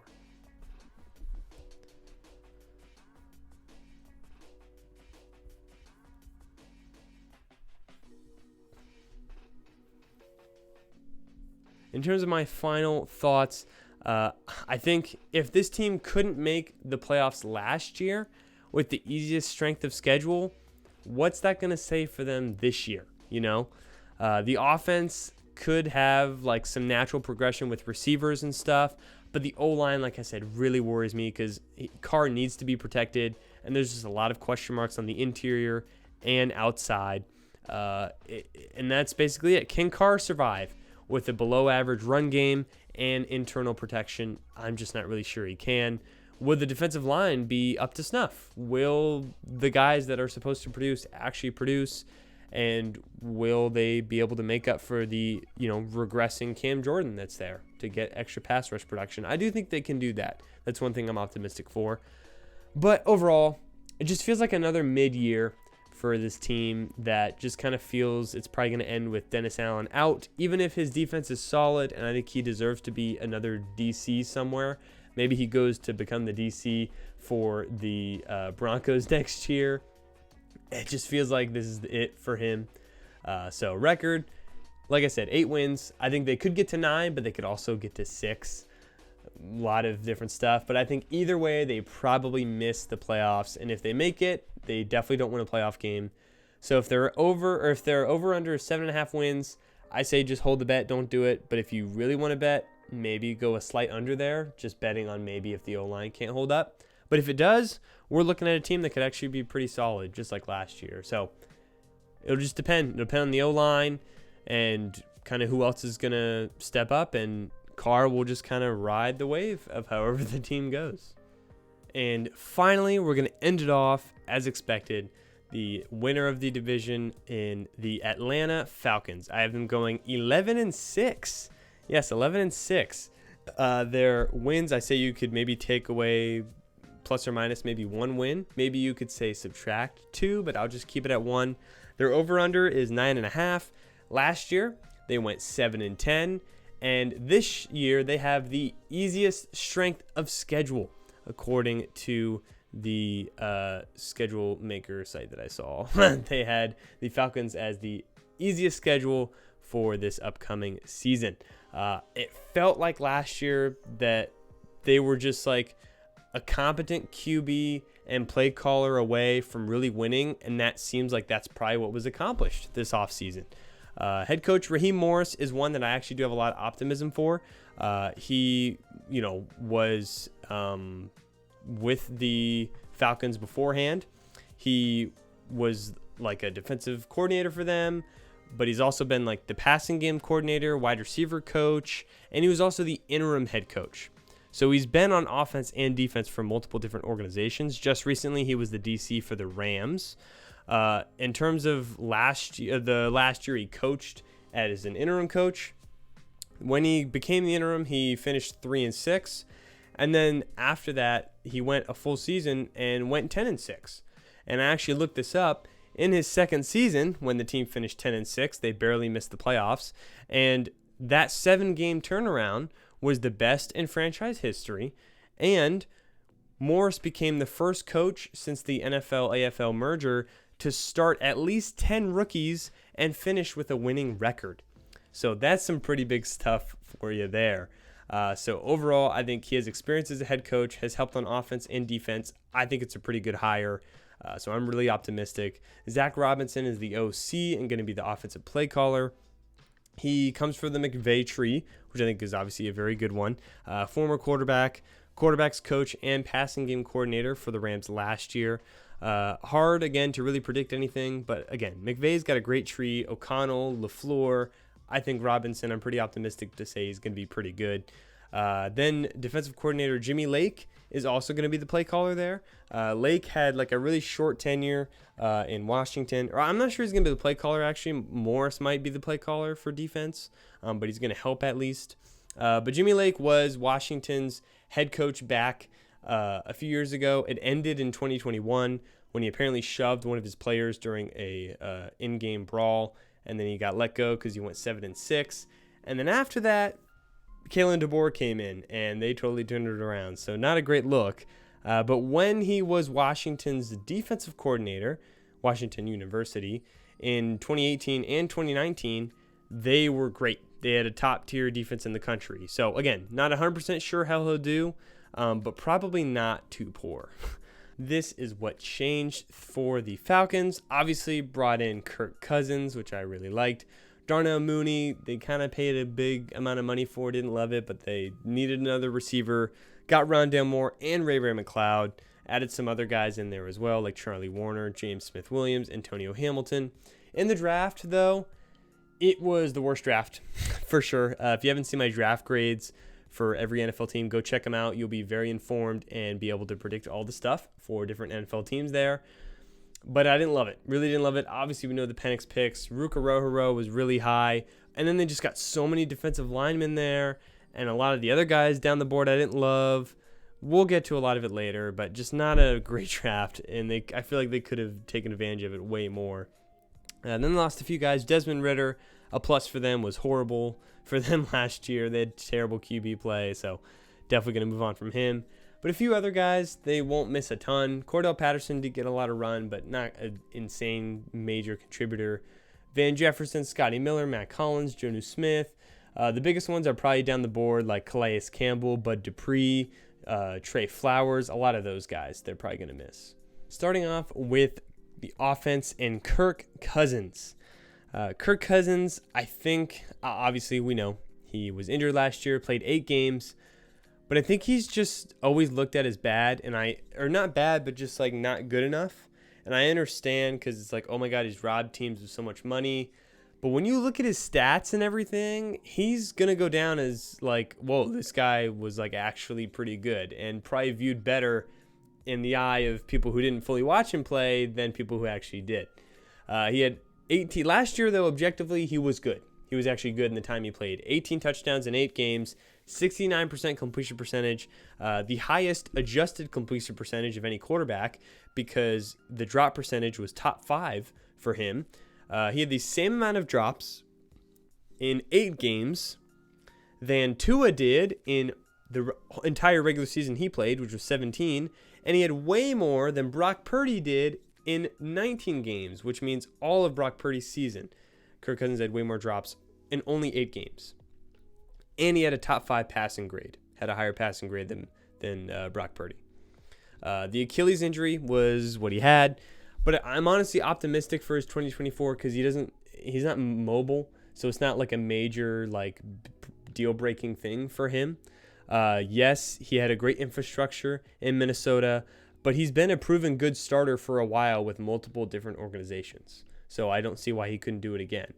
I think he's finally going to be able to open up London and Pitts and Bijan in year 2, which is just going to be huge for this team. He just really needs protection and needs to utilize play action, which I think can be very abundant this upcoming season. And then obviously his backup is Michael Penix, which was obviously a big wow. The pick just did not make sense, and it was such a high price. And I think a lot of Falcons fans are just really coping and convincing themselves that it's a good pick. I mean, you know, they signed an actual good quarterback in Kirk Cousins because you haven't had anything since Matt Ryan. And last year, you may have actually been a playoff team if you didn't have the worst quarterback play in the NFL. So you're like, okay, we'll sign him. But then you're scared of his potential injury. And you want to get young, so you draft a quarterback who's 24, by the way, and played 6 years of college. And you're like, okay, he'll sit behind him. They tried to fix it by doing both things, but by doing both of them, it made each one feel incomplete and made both decisions feel wrong. Because if you're going to do one, like, yeah, there's drawbacks to each one. If you take Penix, he's not ready right now, but he's at least younger. And you do have to use a high pick on him, though. And if you sign Cousins, you don't have to use any draft capital, obviously. You got to sign him to a lot of money, and he's older, and it had injury, but he's actually going to be good and can help you make the playoffs and win a playoff game. There's downsides to each one, so the point of doing both of them just made no sense. It just didn't. It was one of the worst picks I've ever seen. I was so shocked. But I want to take it back. I don't want to say one of the worst picks. It was one of the worst just dealing in terms of value.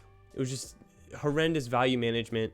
And I'm not saying Penix is going to be bad, but, imagine if they drafted a stud, where they drafted Penix instead, who could play right now at a different position. Or if they used all that money to sign a different stud. If they wanted Penix, draft Penix, go sign someone who was a great free agent this past season. Use that money to go sign him. I feel like they could have just done so much better to win right now, which is very possible for them to do. But anyways, as a player, I think he can be a good to average starter, in my opinion. He's got a great deep ball, big arm, but he had great wide receivers, great protection. He's older and has an injury history. He was a great backup right now if they're worried about Kirk, but then again, just don't sign him, especially if he lives up at least 2 years of his deal. Michael Penix is going to be 27, which is just crazy. And then they also have got Taylor Heineke there, who's a hectic backup, big playmaker, better as just a spot starter. Had some major ups and downs. I always remember when he almost beat Brady in a playoff game, and they almost, that was the year that Brady went to the Super Bowl, and the Commanders were their biggest problem in the first round. That was crazy. But that's kind of the offensive situation. But I do think Kirk Cousins is good and will be much better for them than at least what they've had in the past few years.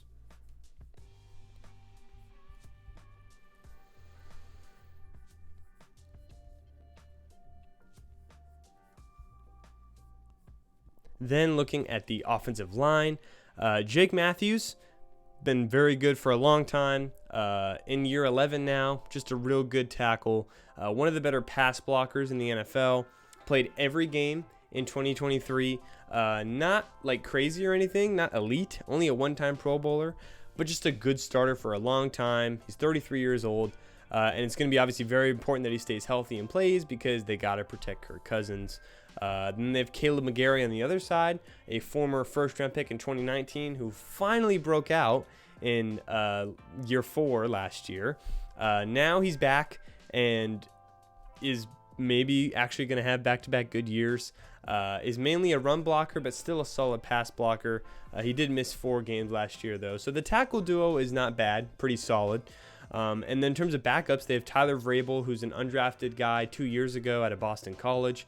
But he started 1 game last year against Tampa Bay and was actually good. So maybe he has some upside as a backup.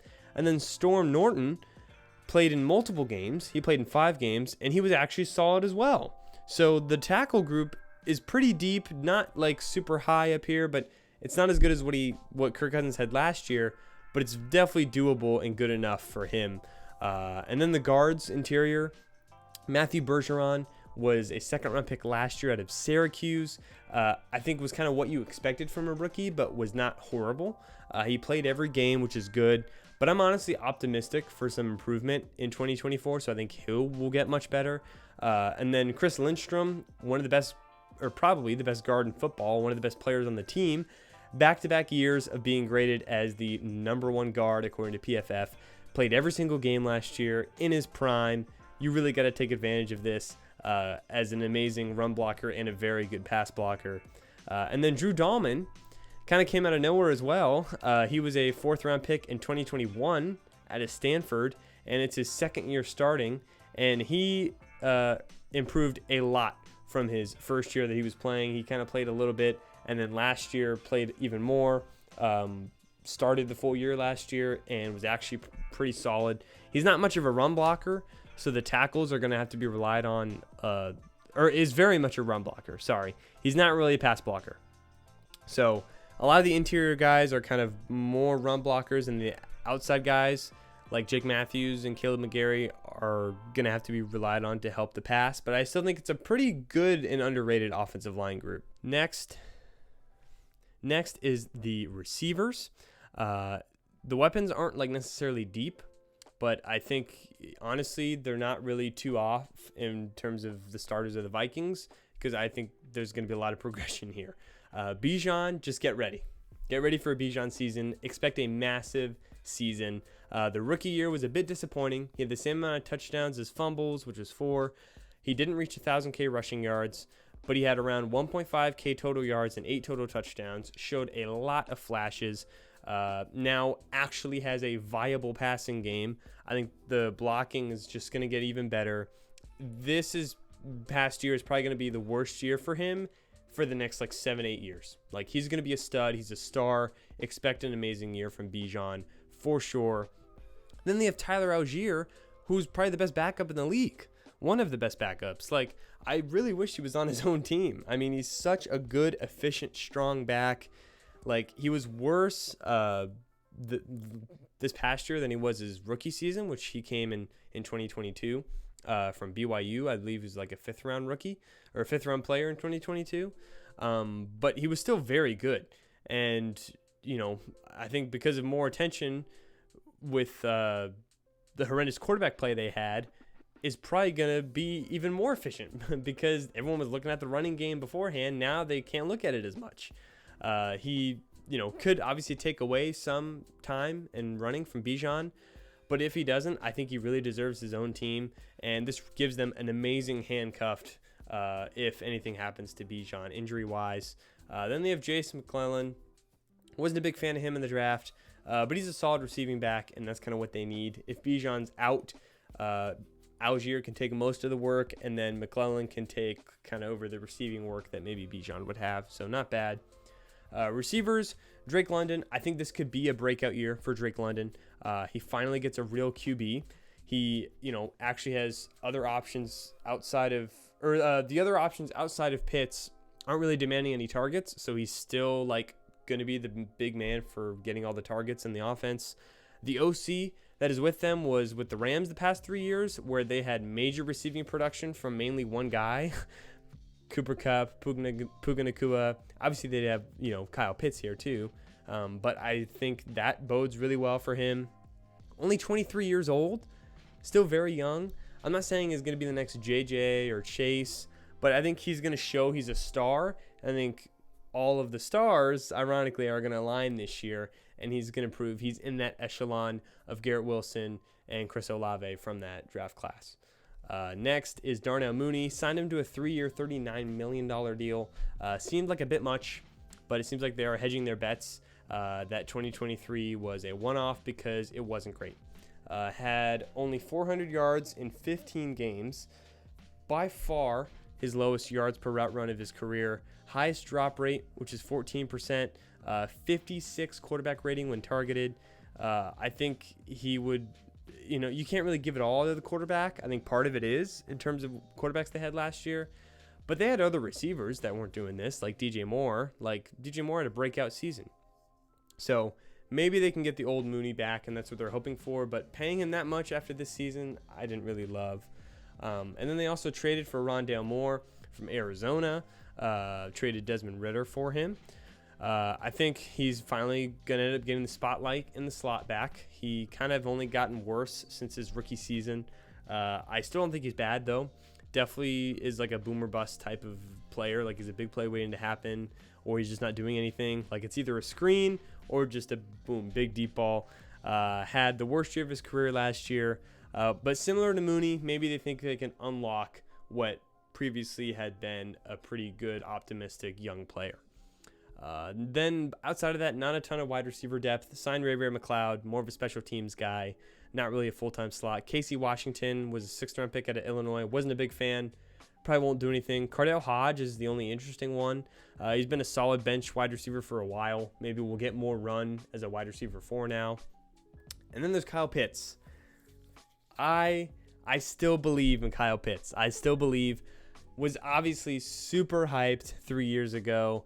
Had a great rookie year when he came out, and has just slowly gone down ever since. But again, he's not bad. He's just not obviously what was expected of him.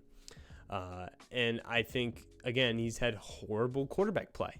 like horrible. I mean, there's a clip of him catching a pass like behind his back in a game that Ritter threw, or maybe Heineke. I can't remember which one, but he's just had such bad QB play. But he's going to be used a lot. He's going to be used as a tight end and in the slot. He's very balanced, an amazing athlete with just phenomenal overall build. I'm telling you, Kirk is a good quarterback who's going to support and let Pitts cook. He's going to let Pitts cook.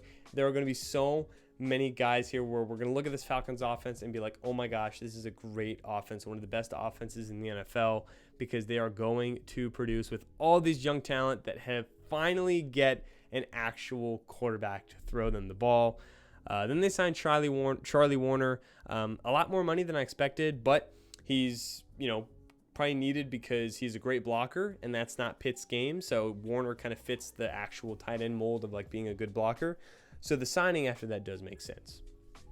Overall, I think there's a lot of optimism for this offense, and I think it can be the biggest increase offensively by a team from last year to this past year for sure.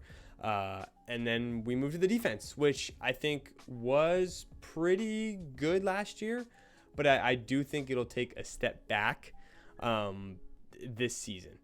They were great defending the run last year and might still be okay doing that this season, starting with guy in the middle, David Onyemata, who, is kind of the main catalyst of that, a very good run defender.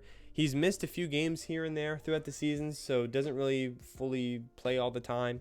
But he can run defend and rush the passer. He's older, though, at 32, which explains a lot of their draft picks they made. But he's an all-around good interior defensive tackle. And then they have Grady Jarrett, who's not as good as he used to be, and injuries have kind of derailed his peak, but still a good starter, very similar to Onyemata as well.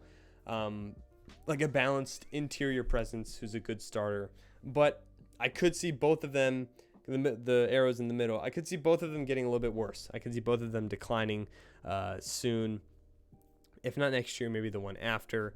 But they both have 2 years left in Atlanta on their contract. So I think by their draft picks, they're probably hoping to replace them by going D-line heavy in the class, starting with Rook Orororo out of Clemson, who was a second-round pick. And it just seemed a bit early for me because he was an early second-round pick. Amazing athlete. He's probably going to win just because of his athleticism sometimes, but needs a lot of technical work. He's a good run defender, but not really a pass rusher. So he's got a high floor and a relatively high ceiling, but not as high as you would hope. Is probably going to help start with the two older guys having some injury issues. And he's going to fit right in as being a good run defender, but he's definitely going to need to develop and get more actual moves.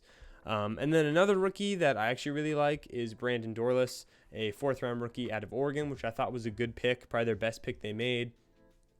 Very versatile, can play in a 3-4 or a 4-3. He's an okay athlete, but he's balanced, not explosive in any metric or anything, but he can just move anywhere along the D-line and be a real solid, good producer.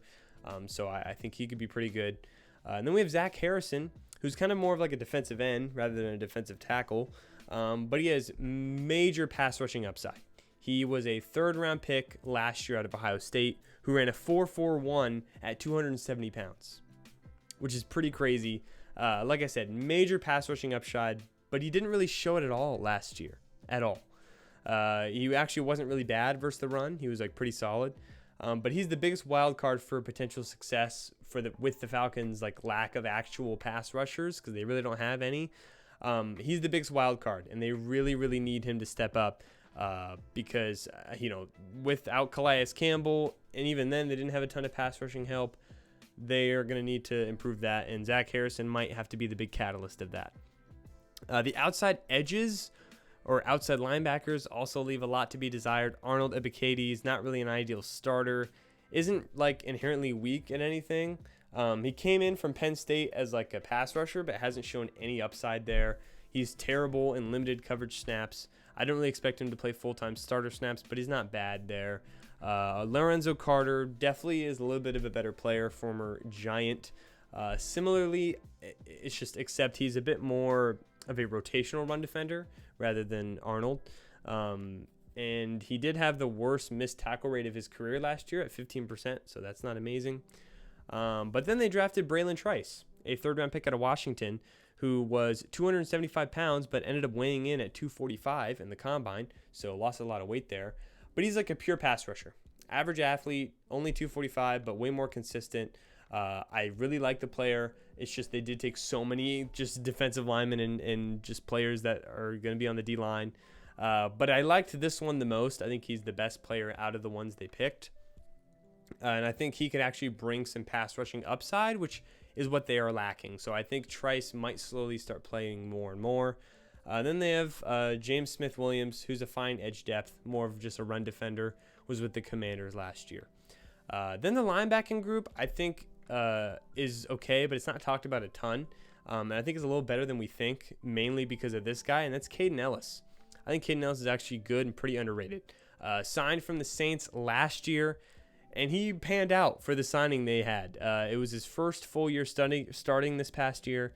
He graded as a top 20 linebacker, very sound tackler. He's the only player who was in the top 15 of tackles with lower missed tackle rate than Levante David. He's a very sound tackler. The only player who was in the top 15 for total tackles, which he was, who had a lower missed tackle rate was Levante David. So made a lot of tackles that came his way. Allowed 6.5 yards per reception, which was top 5. Allowed 0 touchdowns that were thrown near him. Had 26 total pressures, which was second best for linebackers, and is only on $8 million for this year and next year. Underrated, very good starter. That was a great find for them. Then they have Troy Anderson, who is a second-round pick 2 years ago out of Montana State. Has not been off to a hot start. Rookie year was kind of bad. Was just really bad. Only played 2 games last year. I feel like I'll be surprised if he ends the year as the starter. But I'll also be surprised if he just doesn't improve at all, because it was just so bad. So he'll at least get a little bit better, but this is his last chance to do anything. And then they have Nate Landman, who actually was pretty solid in limited starting time last year, so he might end up slowly taking some time away from Troy. And then J.D. Bertrand, 5th-round pick out of Notre Dame, solid rotational linebacker, has upside as a pass rusher. That's kind of mainly what he is when blitzing.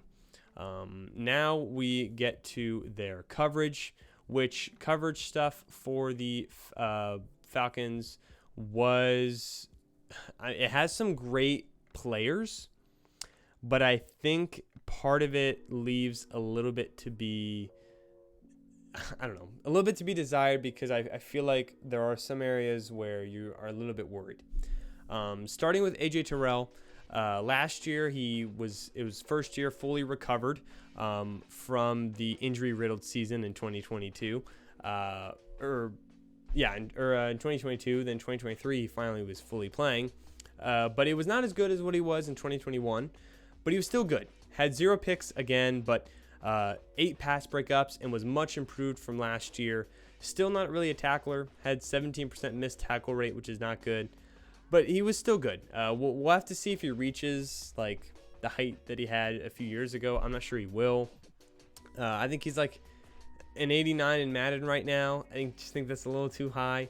But he's a good outside number 1 corner. He's good. He's not what he was, but he's good. But it's very important that he plays, because the guys behind him have a lot of question marks. Starting with Clark Phillips, who was a 4th-round pick last year out of Utah. And it's just really, he really concerns me. I really thought this team should have gone out for a secondary player, and they didn't. I think they put too much in the D-line. It's just really concerning having a 5'9" cornerback as your CB2, outside CB2. Just really concerning. He was really undersized, not a crazy athlete, but he is strong for his size.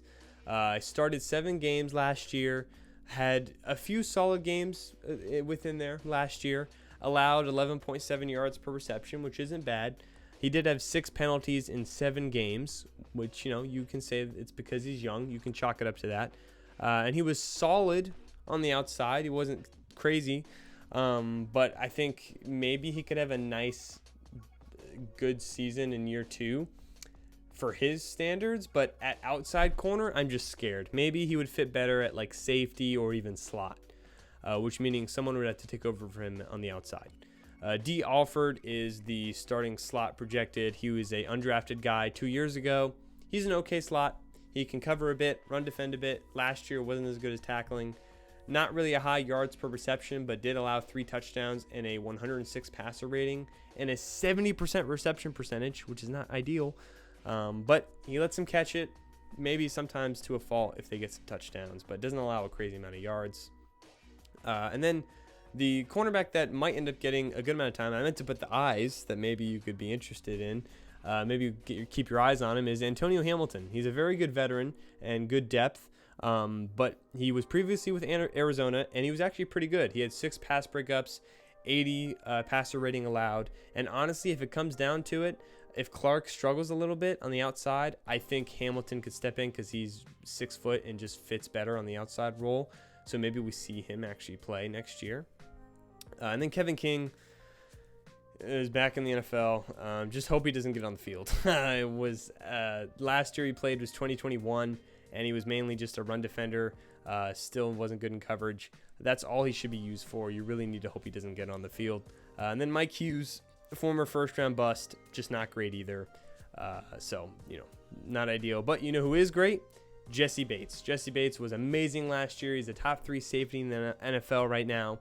This was a great signing from Cincinnati that they made this last offseason.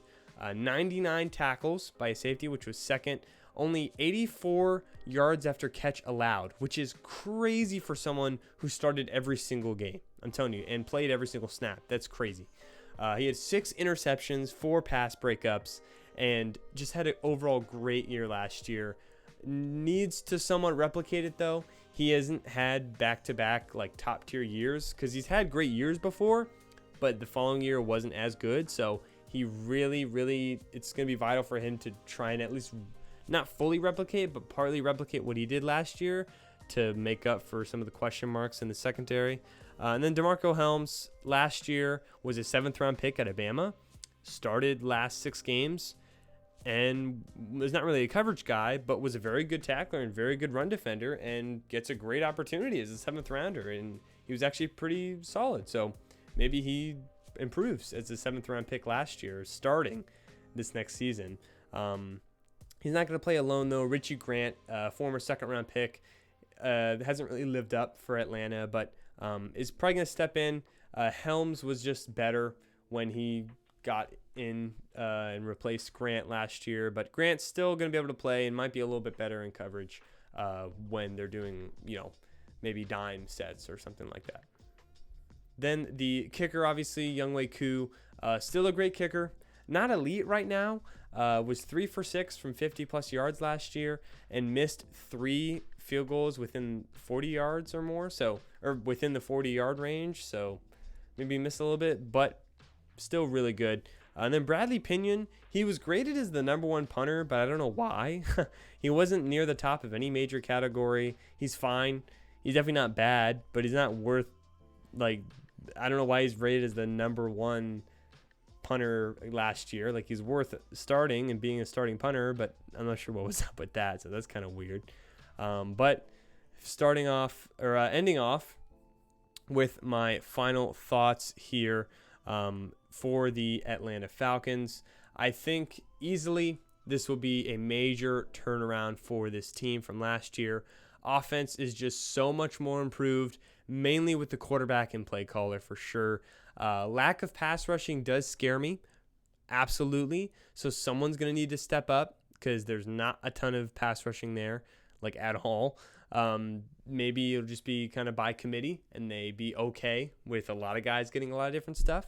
The secondary is potentially going to force the team into maybe more shootouts than they'd like, but they can afford to do it because they do have Kirk Cousins and the ability to pass the ball. But I think their offensive line is more fit for run blocking than it is pass blocking. But as long as Terrell stays healthy, Bates stays healthy, and maybe one other guy in there proves to be, at least a solid or okay guy, they shouldn't be too bad. But the biggest thing for me is just imagining if they utilized more of the offseason. It could have been such a perfect offseason, and they maybe could have been looking at the NFC title game. I'm serious. If they took that 8th pick and drafted just a stud that can play right now, Like, let's say they're like, all right, we're going to go all out for weapons. We're going to get Romo Dunze or something. Or we're going to go ahead, get whatever best secondary player is on the board or something like that, or defensive player. It would have helped the team a ton. Or if they were like, hey, we're going to sign a major defensive lineman, like, I don't know, Christian Wilkins, I guess. He was the main defensive guy that was signed.